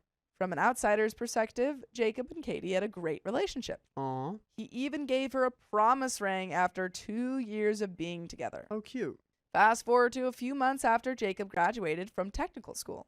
He moved about 3 hours away and began staying with a friend while working. Katie would go stay with Jacob and his friend for the majority of the week, and if not, then Jacob would travel back down to their city to see Katie. A few months after Jacob moved, he called my husband to tell him that he and Katie would no longer be seeing each other due to him cheating on her with another girl from his hometown, Crystal. That checks out. I know exactly where you people are from. That's wild. Hear me out, though. Yeah. Kind of saw it coming. Yeah. I knew that once he left Mm-hmm. and Katie was like not by his side all the time, Yep. he'd get a little bored. Crystal knew Jacob and Katie were together, but didn't care. When my husband and I found out Jacob was no longer with Katie, we were disappointed because we really liked her, but we understood that they were both still young, so things happen. No. Oh, no. We're not brushing cheating off as all things happen. Yeah, let's get Jacob back on the hook here. Yeah, put him back on that hook. Accidents happen, guys. He tripped and fell into her. It's Yeah, okay. breakups happen because they're still young. Cheating, no. There's a little bit more of intention behind that. We suggested to Jacob that now that he's single, he should go out and enjoy his gardening tool life since he cheated, and it seemed like that's what he wanted to do. Why are we encouraging this behavior? Guess the single life's not for old Jacob. Jacob didn't do that, and instead ended up marrying Crystal a couple months after he broke up with Katie. Bro, what? You proved a point. Marrying? A girl named Crystal? He's like under 21 at this point. Dude. Everybody makes mistakes. Everybody has those days. Everybody makes mistakes. That is a permanent mistake right there. Although my husband and I didn't really like Crystal or the way his brother acted around Crystal, we obviously had no say in who he decides to be with. So we decided to build a relationship with her. On my husband's and my first visit home after 2 years, we decided to rent an Airbnb and have a cookout with both of our families. Prior to this cookout, my family had only met Crystal once. So my mom, Crystal, and I were in one of the bedrooms trying to put the babies to sleep, and my mom, who had been drinking, said to Crystal, "Katie, you gotta use this as a practice for when you and Jacob have a baby." Crystal responded with, "Oh, that won't be anytime soon," and then she exited the room. Okay, cool. It was an accident. That was like clearly an accident. Mama was drinking. That was clearly an accident. When she exited the room, I looked at my mom and said, "Seriously? You just called her Katie." Like I said, my mom had been drinking, and this was only her second time meeting Crystal versus Katie, who she had known for 2 years. That's an honest mistake. Okay. I don't think there's anything wrong here. Okay, That's you literally explained it. yeah. You seem like, Opie went, I know you're one of us too, but I'm going to call you out on this. She literally called her Katie after meeting her for the second time while Katie's been around for 2 years. Yeah. Why- I feel why do you like have it- yeah, I feel like that's an honest mistake, OP. Yeah. Agree, Savannah. Ah! See, I reacted calmly. Since Crystal didn't mention anything about being called Katie, we were hoping maybe she didn't hear what my mom said. I went and knocked on Crystal and Jacob's door to apologize, and when Jacob opened the door and I apologized, he seemed confused as to what I was talking about. So I made up an excuse and went back to talk to my husband about what happened. Okay, we could have dropped the ball here. Seems like OP's still bringing it up. It's not an issue. I also don't think that you need to apologize. It's not your fault. Like, your mom accidentally said the wrong name. I feel like if she wants to go apologize, then she should. But I don't think you've done anything wrong OP here. probably wants to have a good relationship. Yeah, with Crystal. Crystal. And this is like probably hasn't really met her a lot before, it seems like. It seems like this. First time she's been home. I think you Honest didn't mistake. necessarily need to bring it up because it wasn't your fault. I will say I've been in this predicament where my parents did call one of not now, but in high school, where my parents called one of my previous girlfriends an ex's name, Oh, yeah? and it was very awkward. I mean, it's awkward, but I don't think it's anything to like necessarily like if it was done maliciously No, it was and like, repeatedly different. and But no, it's like a one-time thing. and she corrected. She's like, "No, my name's this." And he's like, "Oh, sorry." Yeah. And I looked at him like with like I was like, "Are you serious? Yeah. Did you just do that?" Yeah, kind of thing. you rag on them and then you get over it. So I made up an excuse and went back to talk to my husband about what happened. The following day, I was able to catch Jacob alone, and I asked him whether or not Crystal heard my mom. When he said yes, I immediately began apologizing and asked if he wanted me to apologize to her on behalf of my mom, since my family had already gone back home. But Jacob said no, that Crystal was over it and it wasn't a big deal. Okay. Turns out it was. The day our vacation was over, Jacob talked to my husband and told him that I had made a rude face towards him and Crystal. I didn't, and that Crystal was still very upset that my mom never apologized, even though he said it was fine. By the way, you should apologize to us if you haven't listened to full episode stories just like this, because you can just go to Spotify, Apple Podcasts, or iHeartRadio and search a bouquet storytime. Easy as that. Boom. There's a little bit left to this story. Honestly, OP, I feel like you're taking a lot of the blame here when none of it is your fault. Oh, mama. Your brother cheated on his girlfriend, got married way too young, and is now having problems with his current wife because she's being immature because she is quite young. I feel like this is a good test for the young couple to see what kind of people they are Yeah. by having a little mistake and seeing how everyone responds. Reacts to it. And kind of lets me know where I'm going to be spending my holidays. Yes, and also the fact that she and he are getting mad at you when you literally have done nothing wrong. Like, I guess I could understand maybe that they get mad at the mom a little bit for this, but you did nothing and even offered to apologize on behalf of your mother. This is weird.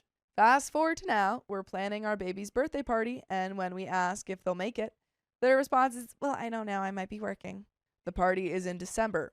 How much time in advance does one need to request a day off?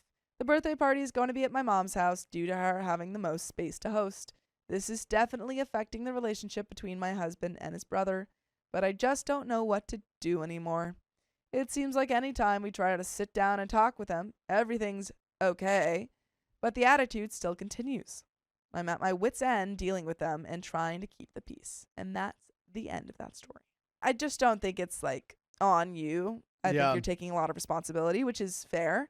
But I think at the end of the day, your brother-in-law is being young and immature. Mm-hmm. He's 21, Mm-hmm. kind of tracks for that age. And I think that if he's going to behave that way and if your sister-in-law's going to behave that way, then that's on them. And you haven't done anything wrong. Yeah. Tell your mom to get her names right, because that's ridiculous. She shouldn't be doing all that. Yeah. The mom. This is all on the mom. The Yeah, mom should it honestly. is. She should have apologized. She needs to go and really go into therapy and check herself after this. Okay, well. Because that's just unacceptable on all fronts. Wait, remember what he did? He What? cheated. Yeah. Yeah. No, this is on the mom, though. That's fine. Yeah. Put it back. The on. cheating's on the mom. Cheating's on the mom. Cheating's And on the mom. Everything's on the mom. It's It's how, all your how mom. the parents raised. Yeah. Yeah. I think Your mom let you watch too much TV with people cheating. That's on her. Yeah, this is my Riley sarcasm flag. Oh, there's a flag for that. He's a now? doctor. Mm-hmm. Can Just it in be- case the viewers don't register it. Can I have blue and green in it? Yeah. So that was that story. I slept with my BFF's father, and I don't know how to tell her. Now, why'd you go and do that? When I, 20 female, was a little kid, my POS parents got divorced and I ended up with my mom. And we moved back to her home state. Somehow we managed to live with my grandparents, who were not POS people. By the way, this comes from Deleted, and if you want to submit your own stories, go to the r/OKStorytime subreddit. I'm Carly. I'm Sophia. I'm Keon. And we're here to give good advice goofily, but we don't have all the answers. We only know what we would do, so let us know what you would do in the comments. As OP says, I was thrown into a school with total strangers, and I was given mountains of crap for talking funny because I was born and raised in the South and was now living in New England. The first person to decide to be nice to me was my friend Kate, 20 female. Kate quickly became my BFF, and we have been BFFs ever since. Because my mom is an awful piece of human garbage, I spent as much time as possible with Kate and her family over the years. Not only was I accepted by them, but eventually I started to look at them as the family I always thought a family should be. And she started to look at her friend's dad like, wow, Well, maybe you I don't could look like family. I could maybe even be closer to this family. I'd be Maybe really close to this family. she's talking to Hey, her friend. Kate, would you like a new mom? I thought I should just be your mom now. I've always Kate's seen like, you as "What?" like a daughter figure. Yeah, yeah. And I've always you know seen what? you as a daughter. We've always had this close relationship. Let's make it closer. By high school, I was calling Dawn, 46 male, and Joan, Kate's parents, also not real names, mom and dad, respectively. Wait, sorry, you've been calling him dad since high school? She calls him something else now. Genuinely, if this is going where I think it's going, that sounds like her dad groomed you. Yeah. They always welcomed me into their home. I always had food, a place to stay, you name it. Yeah, well, the only other thing I can name, I don't want to name. They even took me with them on a couple of family vacations. I love this family with all my heart. There's a limit to But how who do much you you love can the love them. most? Who do you love the most? Who's your favorite? The story takes a turn for the strange.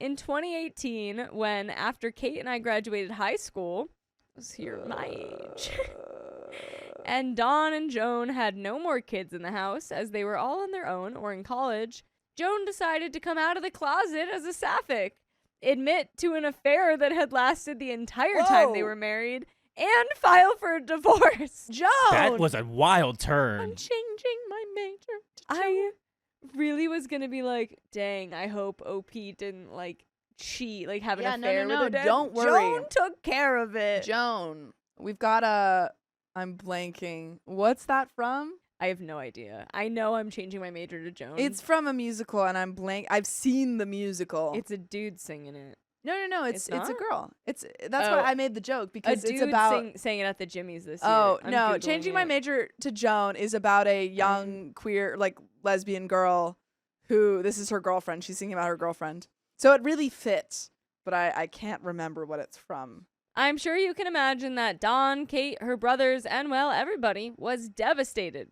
Kate went off to college in California, and neither of her brothers were around, and so Dawn was kind of on his own. And he needed some comfort. Since I wasn't going to further my education and was basically staying in town, I promised my BFF I would make sure her dad was okay. No. Look in on him often and all of that. This isn't what she meant. Stop. Well, I tried community college and that didn't work out. But I got lucky and my grandma pulled in a favor and got me a job as a teller in one of the local banks. So I was at least somewhat productive in society. I'd called Dawn and texted him a few times to check on him, but things got crazy last summer. No. I literally ran into him at the grocery store one afternoon after work. I saw what he was buying and it made me super sad. It was like all the single bachelor tropes all in one. I'm just imagining his cart is full of ramen. Oh, I was fully going microwave mac and cheese. Oh, I was seeing just full ramen. Frozen dinner meals. It's Frozen dinner stacked with meals, it's half a it's 6-pack of frozen. beer, maybe yeah, a 12 yeah. pack a big of beer. thing of soda. Yeah. It's chips, frozen dinner, ramen, and beer, and that's it. That's all he had in the cart. And she said, "Wow, this sad man is really hot. He said, He's she so said, dang. This is if kinda only turning we me could on." Share one of those TV dinners yeah." together. She's like, "Oh my god, Dawn." he's so pathetic." So, being the good BFF that I am, No, you're not. I insisted that Dawn buy some actual food, and that I'd go over to his place after work on Friday and make him a home-cooked meal. Okay, without the title of the story, I still Sweet. think this is weird. It's still kind of weird. I don't know. Genuinely, if I mean, OP has bad parents, but if I were OP's parent and had a good relationship with OP, I'd be like, what? My 22, 23-year-old daughter yeah, is having dinner with adult man who just got divorced alone? I think this is maybe daddy issues. You made me think that one. I think this may be daddy issues. I only took 1 year of psych, but I think I've been cooking since I was young. I kind of had to learn, and we both agreed that he needed it. So Friday came around, and I went over and I cooked him a nice chicken parm dinner. We had fun visiting for a bit, and I went home feeling good about myself. We agreed to do this every week. Hate that. I hate this.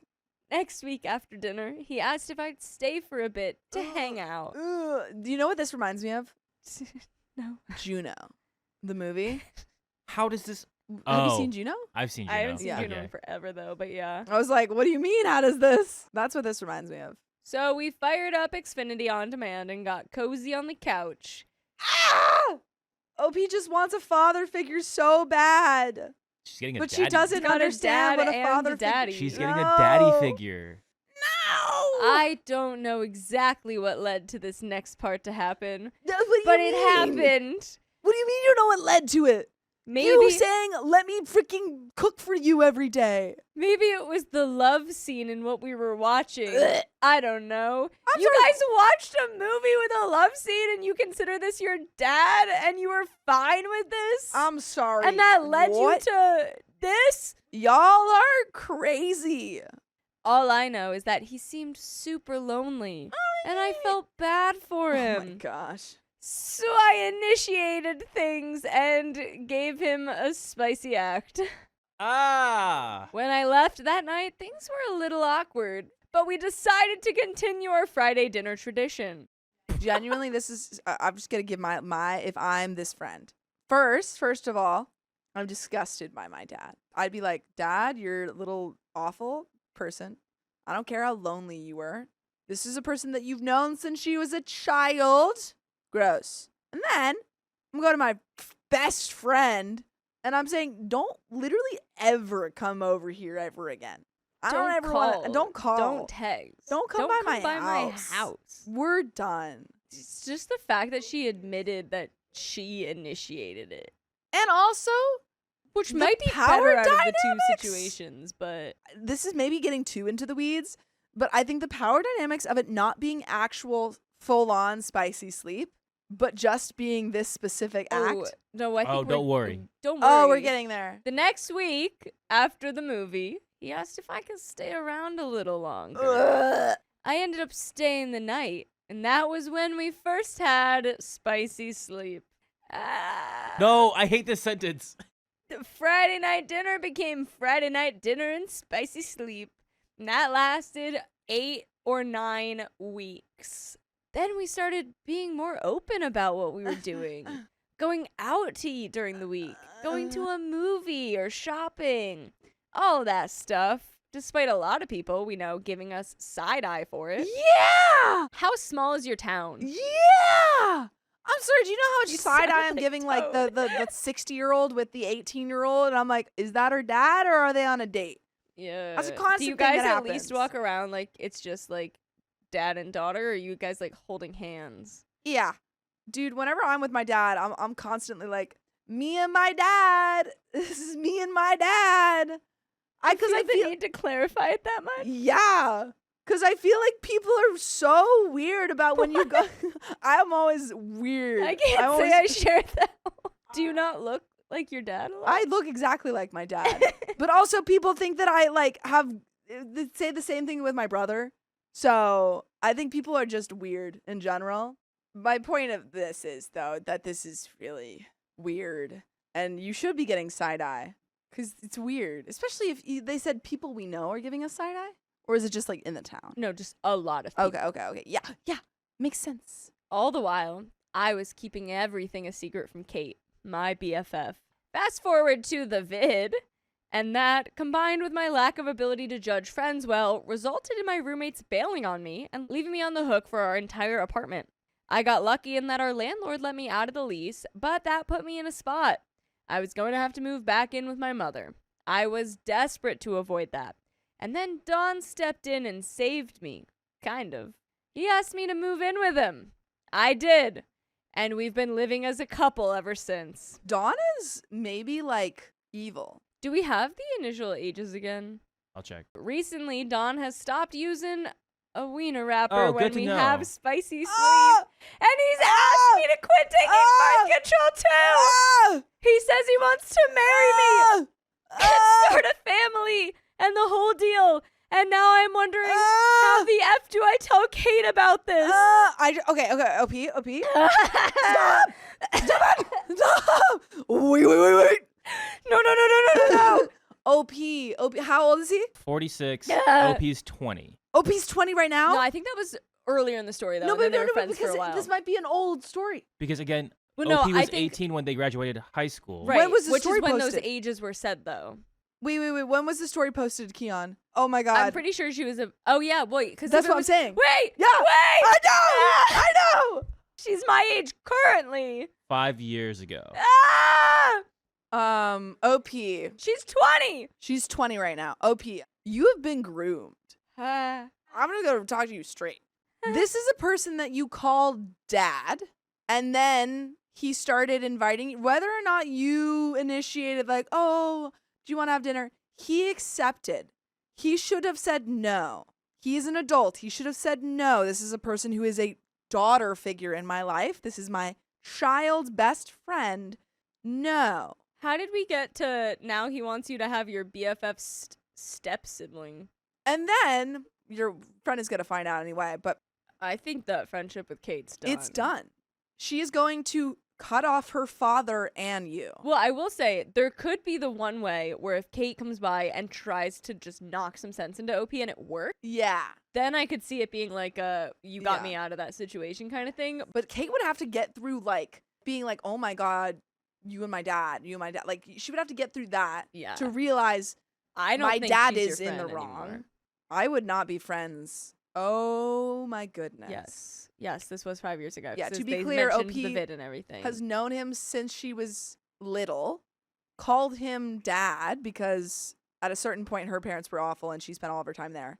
And now she is 20 years old and having a relationship with this father figure in her life who has now asked her, they're not married, to go off birth control. And to get married. He And says to- he well, wants yeah. to marry me and start a family. But he's preemptively Oh, yeah, doing he's this. already trying to start the one. Your friend's dad is a creep, as Shawnee OP says. I love Kate on so many levels. No, you don't. Well, you might. You love her dad more. Honestly, I don't even like fully fault you because you were so deeply being manipulated in this situation. Well, anyway. And I don't want to lose her. But I'm terrified that she'll be mad. Mad? I don't know if I can give up Dawn to keep Kate, though. I do know that I'd pass away a little inside if I stayed with Dawn, and that ruined his relationship with his daughter, though. P, there's no saving that relationship. You should have thought about that way before. You should have thought about that when any you of this. initiated the first act. Genuinely, it doesn't matter if you stay with him or if you don't. You are not getting that friendship back. Unless Kate is the most understanding. Nah, there's no saving grace from this. Sorry. I know this is a you want your cake and eat it too moment. This is your cake is rancid. Leave. You're going to get food poisoning moment. But what's the point of having the cake if you can't eat the effing thing? Please, someone, anyone, give me some idea about how to proceed, please. And we have an update 1 week later. Reddit, please save her. So, I was awake late into the night after making the post and reading everyone's comments. I appreciate everyone who weighed in with something other than reminding me that I'm a horrible, effed up piece of crap as a person.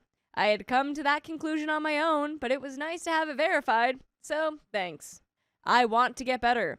The day after posting, I was visibly bothered by deep thoughts at work, and one of my coworkers was concerned and asked me what was bothering me. So, I told her the whole story. Together, we looked into if my insurance would cover therapy. It does, and even with the vid making it a video chat only kind of deal, I started yesterday at lunch. Thank God for that coworker. Genuinely, thank God. You need massive amounts of therapy. I spent Friday night down at the shore. Are you from down at the shore? What? That's what we call where I'm from. God, And she's you graduated the same year as me. Do I know you? I don't know. Do you know anyone who did it? I don't know. At my grandpa's house so that I could be somewhere that I love and feel safe for the next part. I called Kate. And by the way, I'll call you guys to go listen to more full episodes of stories just like this. Go to Spotify, Apple Podcasts, iHeartRadio, wherever you get your podcasts, search up OK Storytime. There's a little bit left. Oh, man. Any predictions? Well, I think that your And they friendship lived is going happily to ever end. after. I think your friendship's going to end. And I'm really hopeful that your therapist tells you, hey, girl, you've been groomed, and kind of explains that before she has a kid with this creep. It went like anyone would expect. No lies. Worst conversation I've ever had. I told her when it was all said and done that I wasn't expecting her to ever forgive me, as I don't know if I deserve it. She knows that I'm not there anymore, and I'm going to try my hardest to put as much distance as possible between me and her family ASAP. I ended the call by telling her that I won't be initiating contact anymore. I'm going to give her all the space and time that she needs, even if that means I'll never talk to her again. I really do love her more than life itself, and I hope that we can eventually recover, but I doubt we will. This is my own fault, and I'm trying to take accountability here, and that is the end of that story. It seems like she's leaving him. Yeah. It seems like coworker did the Yeah. most and was like, no, girl, that's not you. Like, Yeah. It seems like Reddit actually kind of, and also probably mostly this coworker, but Reddit kind of catalyzed this. yeah. And that's amazing. Honestly, go Reddit, go coworker. I'm very glad that you are getting help and you're getting out of this situation. And I think everything that you're doing is the right steps. Yeah. And I think like saying that to Kate and then saying like line will always be open, but I will not reach out is like the perfect thing to be doing too. OP, did you make good decisions in the story? No. Were you a 20-year-old being manipulated by a grown man who's known you since you were a child? Probably so. That is fully his responsibility in that moment to be like, hey, we need to create a line here because you are my daughter's best friend and also a person that I've referred to as my daughter. But that's the end of that story, and My coworker is pushing to be friends, but I don't want it. I don't want to be friends with you. I switched work industries where I was a leader in manufacturing, and now I am in a corporate environment as a bottom rung specialist. I have worked here since February and have had a lot going on in my personal life. I try to be friendly and upbeat at work because it's been a bit of my sanctuary. By the way, this comes from user Buffalo Cheddar Biscuit, direct from the r/OK Storytime subreddit. And if you want to submit your own stories, go there and submit them. I'm Dakota. I'm Sophia. I'm Riley. And we're here to give good advice goofily, but we don't have all the answers. We only know what we do. So let us know what you would do in the comments. As OP says, all the feedback I have gotten is that I'm doing well. I bring a positive presence and contribute fresh ideas with a collaborative approach. I actually just won 2 awards for outstanding achievement in the form of a super fancy alarm clock / wireless charger / Himalayan salt lamp and a gold-plated water A bottle. gold-plated water bottle That's is crazy. insane. Yeah, I don't know. I think that's like consumerism at that point. Not important, but they arrived today, and I am very proud. This has resulted in quickly becoming a member of the team as a whole and working well with other departments. My struggle is that this has brought a lot of attention my way, and people have become very friendly. My personal issues have resulted in a lot of stress. My son has a brain tumor. Oh. Had to go through 2 surgeries, including a stent, and undergoes daily chemo and radiation treatments. My daughter is doing well, but has had kidney issues all of her life and a few extra struggles a couple of months ago. My father has had many seizures, which have triggered full-blown dementia, and he no longer remembers I exist. Oh my lord. You've had a really tough year. I'm so sorry. That is a rough trio. Yeah. One niece was purposefully hit by an aggressive driver during a road rage incident in which she had tried to get away driving, then on foot, and then they drove onto the grass and sidewalk to try to mow her down. Oh my God. Jeez. That person belongs in a pit with no bottom. Yep. Another niece was found by police after her boyfriend tried to harm her. Life has been insane these last few months, and it has greatly affected my mental health, as it should. If it didn't, I would be more concerned. Yeah. Very few people at work know how much has gone on, as I haven't wanted to be the sad girl, though I have tried to be slightly more open and authentic at the encouragement of my therapist. I am almost toxically positive at work to keep things upbeat, then cry on the way home when I'm alone before putting on a brave face in front of my family. Yeah, that's unsustainable. This has resulted in many friendly people at work striking up conversations, a lot of jokes and laughter, and a few people taking a shine to me. I won't pretend I'm beloved by all, but even people who aren't fond of me don't outright avoid me. Supervisors have told me that I'm a positive role model for the other young folks. A couple of younger folks in particular have voiced that they would like to be closer. They are in their early 20s, and my husband and I are in our mid-40s.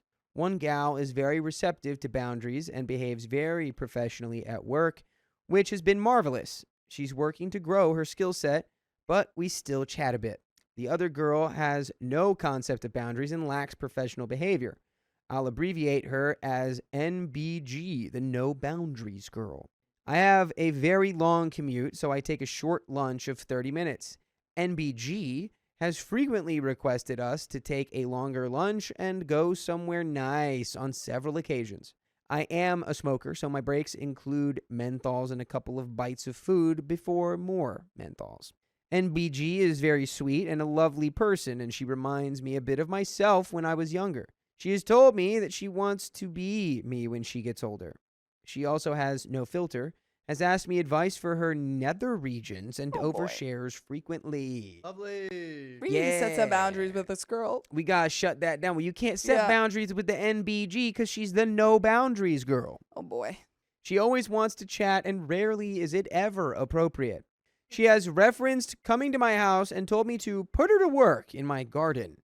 She saw me taking photos at work, asked me what I was doing, took the camera, and fumbled her way through trying to show me, but she herself didn't know how to use the zoom lens. She tried to invite herself over to ride horses, even though I don't own horses. That's an interesting, interesting ask. How did she think she was gonna do that? Maybe she has horses and she'd bring them? Yeah, she's like, I'll bring my horses over if I can hang out with you. Maybe she thought y'all could rent some horses? Maybe we can find a horse. Please hang out. This morning, she came in right behind me, so we walked in together and rode the elevator. She expressed frustration with her living situation, as her parents are toxic and she can't handle it. She wants to cut off contact once she moves out. She then asked me if I know of rooms for rent. It is well known I am the furthest from our workplace, and my commute is long. I live on a lot of land. I am technically in the next state over. Not only this, but I am an empty nester, having been gushing about my son's wedding for the last few months, and my daughter doing her thing at college. I don't know people who live in the city who would be renting out a room. By the way, you don't have to rent. The full episodes with stories just like this one on your favorite podcast platforms like iHeartRadio or Spotify or Apple Podcasts. All you have to do is search OK Storytime, and you can listen to all of them. We have a little bit more story left. Yeah. All you gotta say is nope. Yeah. No, I do not know anyone. I think clearly you struggle a little bit with being the letdown or like telling people no or being negative in any way, which would include like kind of shutting this person down, and you'll probably continue to work through that with your therapist. But this is a great real world exercise for you to like really start living the advice that I'm sure you're getting. Yeah. Because like it's just not gonna happen. You And just say no. You gotta let them know. don't. Yeah. You just gotta keep saying no. Set those boundaries, even if she tries to push them. OP says, I am struggling to remain positive with this person. She's clearly looking for friendship, though it is starting to seem more like she's looking for a parental figure based on some of the conversation. I don't want to be mean, but I don't want friends who are 20 years younger than me. My kids need me, my family needs me, and I am constantly exhausted and trying to learn everything I can because the job change came with a significant pay decrease. I really like my job. It's fun and cool most days. But at the end of the day, I don't want to be surrounded by people, and I don't have the energy to develop new friends. I barely have energy to see the friends I do have. How do I remain professional, uplift this person at work, not hurt anyone's feelings, and still retain my sanity? I don't want to avoid her. I just have too much going on to be the kind of friend she needs right now. You could tell her exactly that. Yeah, honestly, I think you could tell her that. Or just like every time she asks for something, say, oh, like, sorry, no, I can't. I can't do that. Yeah. No, I can't do that right now. I'm sorry. And you can be like, I'm not being mean. I think you're a wonderful light of a person. But I cannot be the friend or role model or mentor that you want me to be. I simply cannot do it. Just can't do it. But hearts out to OP. Yeah. Going through all of that. Very difficult year. Crazy struggle. The struggle is real. Anyone who does not believe it, there it is. But that is the end of that story. Yep. Friend's girlfriend wanted us to leave our home so she could host a party. It's party time! Get out! My boyfriend and I, 26 female, have been together for 2 years. Bought a house about 6 months ago, and we've been renting out the spare bedroom to his best friend. We'll call him James. We also have a 5-month-old puppy who we got when we bought the house. James has been with his girlfriend, we'll call her Amy, 25 female, for a little over a year now. She is at our house very often, and we don't mind her being there. Amy is nice, but she's very socially awkward. My boyfriend and I have tried to get to know her, but she shows little interest in us. She never talks to us unless we say something to her, and oftentimes she shows no interest in getting to know us. Sometimes she doesn't want to say hi to us when we come home. And by the way, this comes from not invited to the party. And if you want to submit your own stories, go to the r/OKStorytime subreddit. And I'm Angie. I'm Dakota. And I'm Keon. And OP says, Amy has a group of friends who we've hung out with once before, but it was hard to have conversations with them because they were all high at the time. We weren't, by the way. We didn't judge, but it was hard to have a conversation with someone who clearly wasn't in the right mind to respond. But ever since then, she has never invited us to go out together ever again. We just chalked it up to her being weird and just left it at that. James is aware that she is very particular about who she hangs out with. A few days ago, James mentioned that him and Amy want to have a get-together with a few friends at our house on Wednesday night, which was yesterday, and wanted to know if we were okay with that. My boyfriend and I didn't mind, because the guests are Amy's friends that we met once before. We just told them not to get noisy and to clean up afterwards.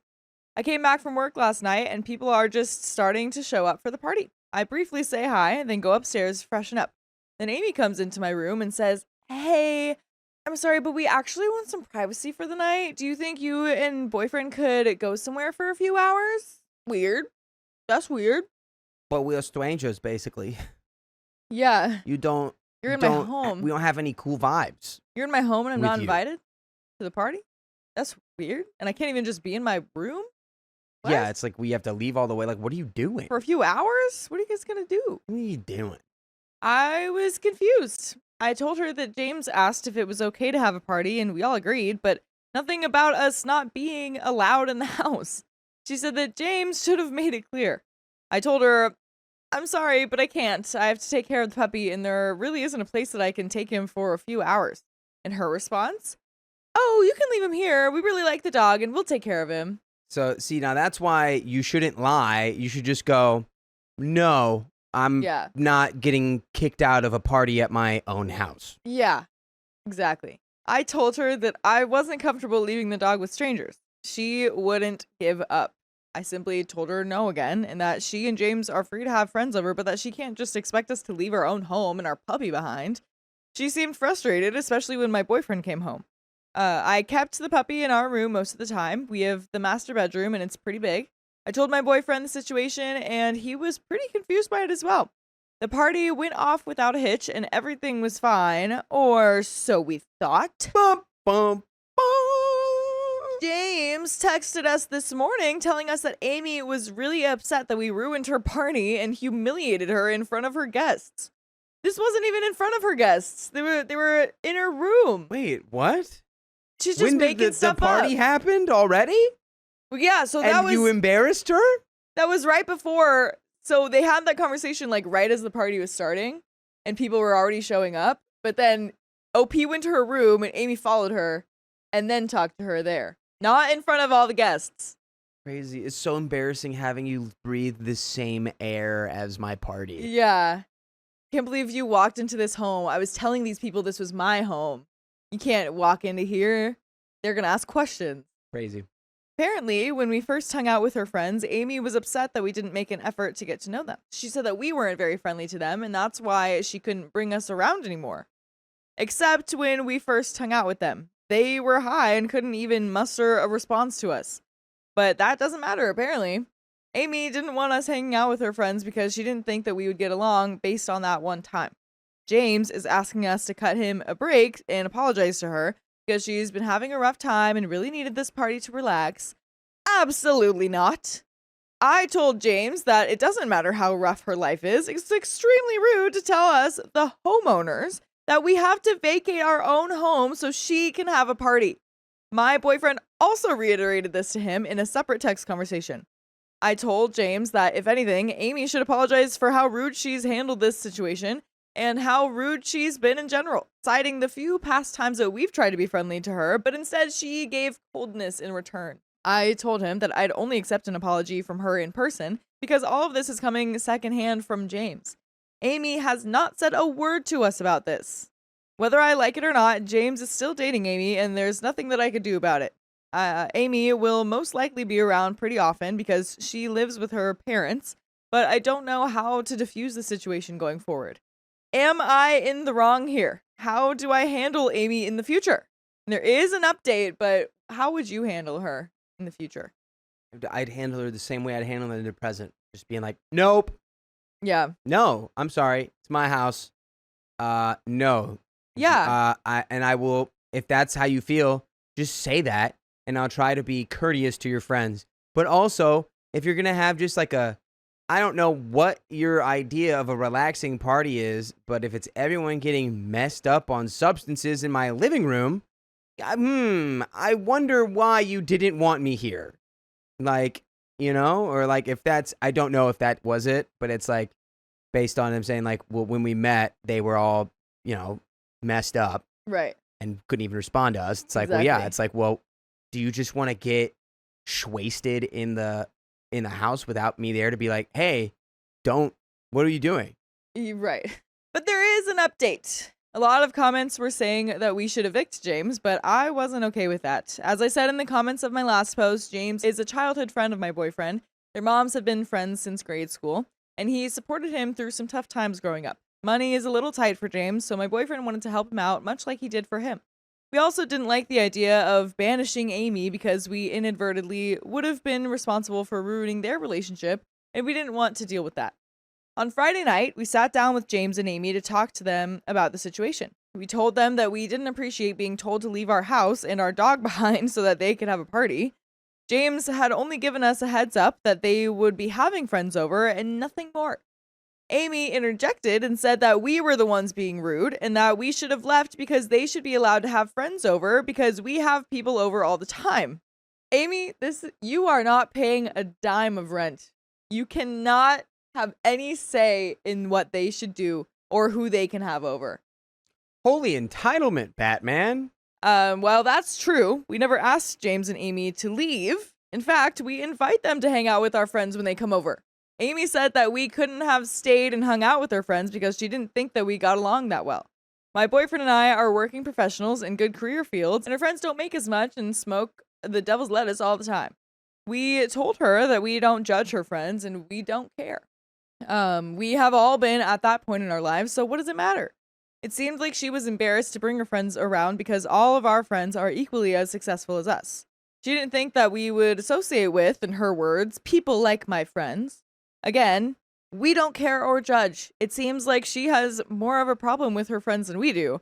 Amy herself has a successful job and career since she lives with her parents. I don't think she has any money troubles. She then went on to say that James pays an equal share of the rent, so we should be able to use the house equally. Wait, a share of the rent? We told Amy that we own the house and that James pays to rent the room. It turns out that Amy didn't know that we were the homeowners. Aha. Oh, that makes now it Aha. makes sense why she's trying to say that. Yeah. Also, paying a share of the rent makes you equals. So that means you would be equally entitled to being in the apartment. Exactly.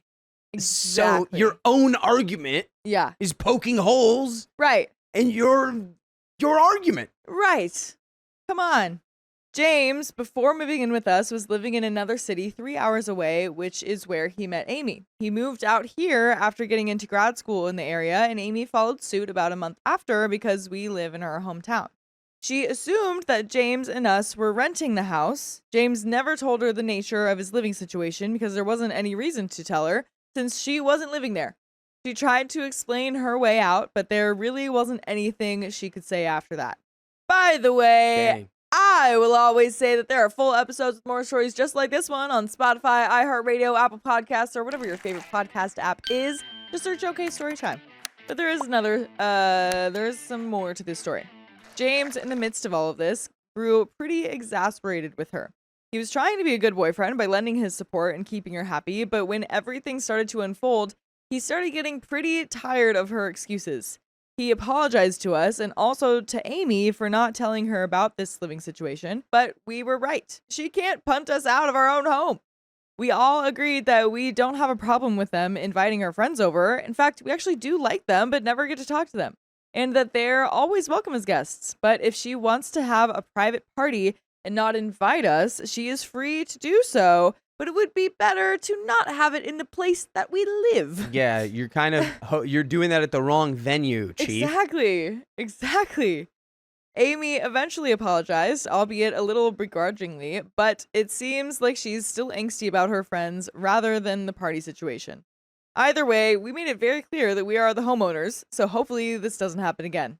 And that's the end of that story. Wow. My husband has been talking with random women while abroad. Abroad? What's her name?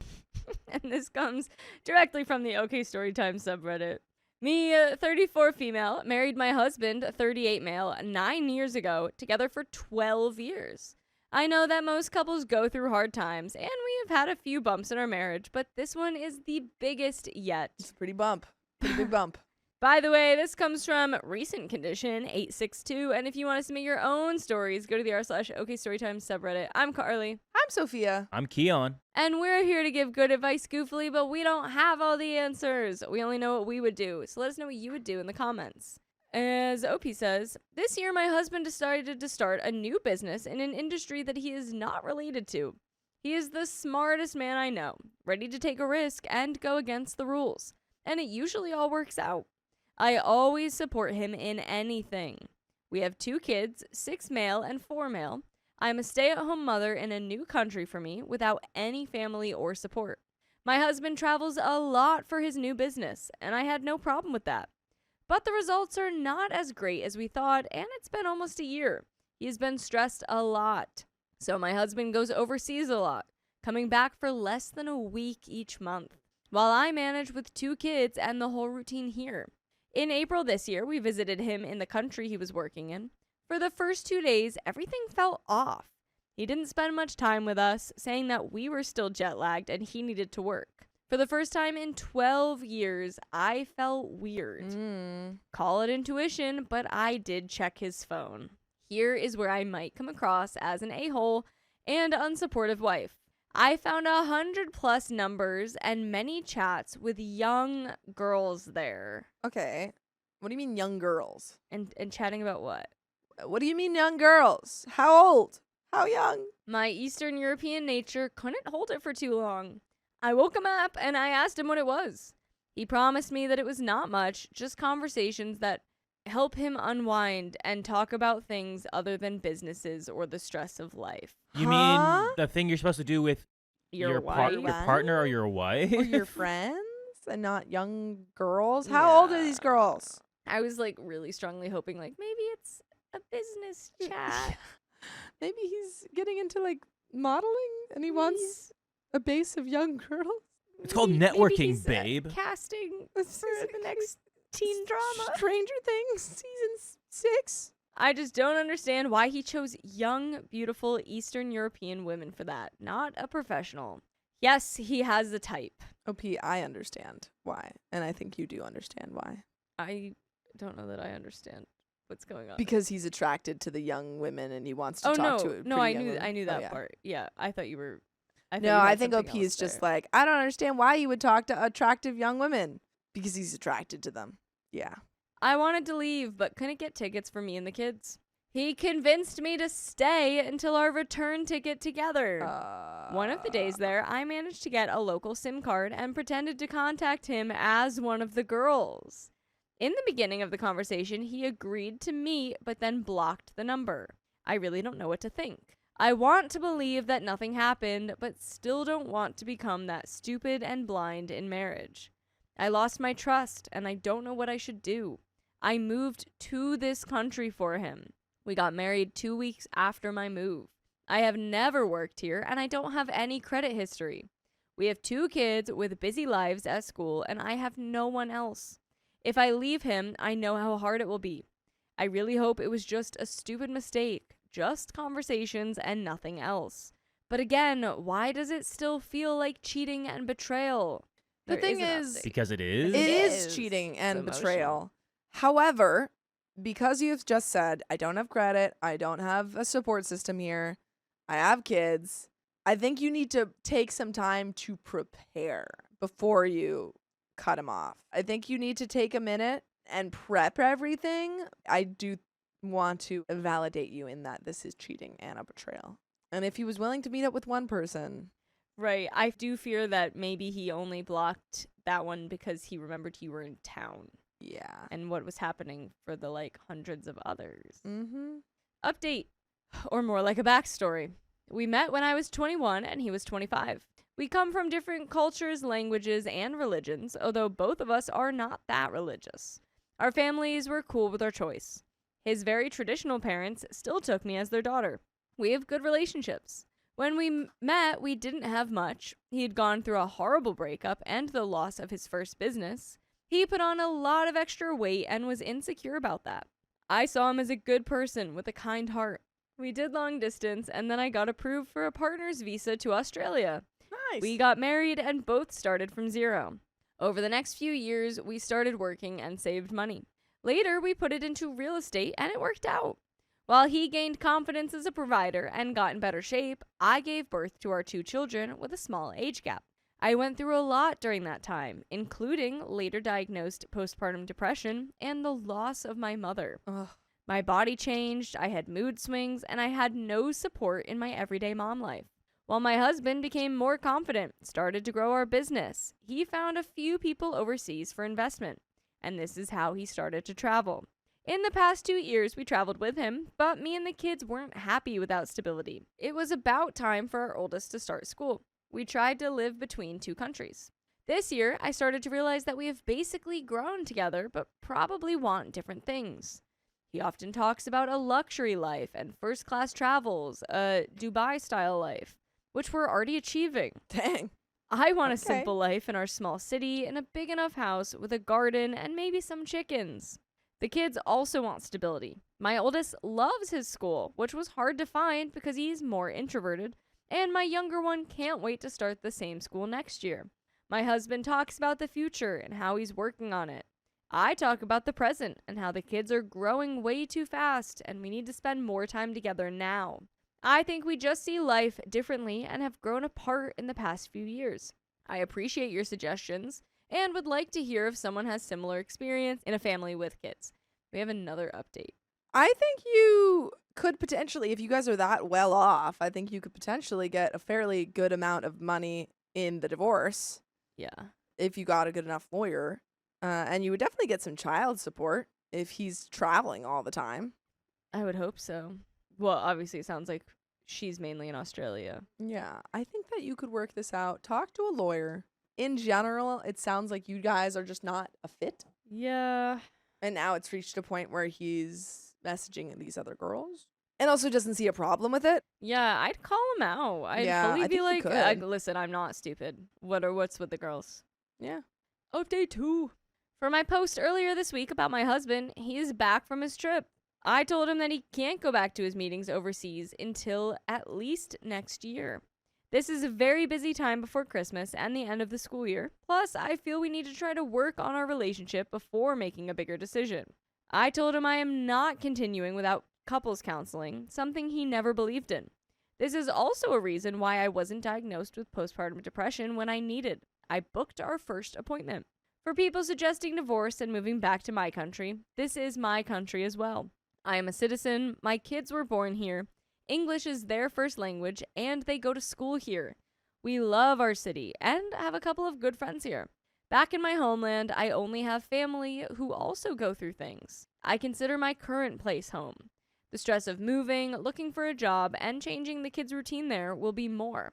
I know it will be hard to find a job and become more independent, but I can do it for my kids if I need. Yeah. I think that's like step 1 is find job here. Good call. Surprisingly, I have the support of my parents, in-law, and brother-in-law, who have taken care of me better than all 3 of my own brothers. Surprisingly for you guys, there's even more episodes with full stories just like this. Just go to Spotify, Apple Podcasts, iHeartRadio, wherever you get your podcasts, search up OK Storytime. Just a little bit more. Sure is. Sure is. Sounds like she's got the plans, though. Get that job. Yeah. Get your own little routine life down. That's the thing. I think that because you are more dependent on your partner, I think before you go the route of divorce and come out and say, I'm done with this, you get your affairs in order. You make sure that you have a place where, or you're in a place where you have the lawyer you need in the event that you get a divorce. You have a job that supports you and could support your kids. Yeah, I think you just make a plan. Is there more to that story? There is. There sure is. Half of everything is already in my name for tax purposes, but with this new thing this year, we put everything on red. We will see if we lose everything and become bankrupt, or if everything works out and we achieve our goals. Oh my goodness, what? I thought you guys were like super wealthy. I thought you were already living the Dubai fancy lifestyle. life. That's what you said. Is the Dubai lifestyle also we go bankrupt next year? Apparently so. Probably meant like the Dubai chocolate. We're nice and gooey in the inside. Another thing is that I am willing to work on our relationship if I know he puts in as much effort as I do. Before this, we were best friends, good partners, and understood each other with all basic values and beliefs on the same page. We started family and business together from zero. He always says that his success is my success. Together, we built our little empire. I am inside and he is outside. I am not ready to throw it all away. I put so much into it. I know that after the hardest year, more successful times may follow. And that is the end of that story. Sure is. I mean, if you wanted to have a conversation with him, you can. Yeah. To discuss, like, hey, you can't be doing this. This is how I feel about this. And if he continues to be like, well, it's fine. It's not even a big deal. And Stand by call now. Yeah. And how young were these women? You never said that. You never said. You said young girls. That's a very alarming thing to say. It's an alarming phrase. But we've got another story. Yeah. We'll see if it's the same amount of alarming. I hope Could be more, could be less. I hope not. We will see.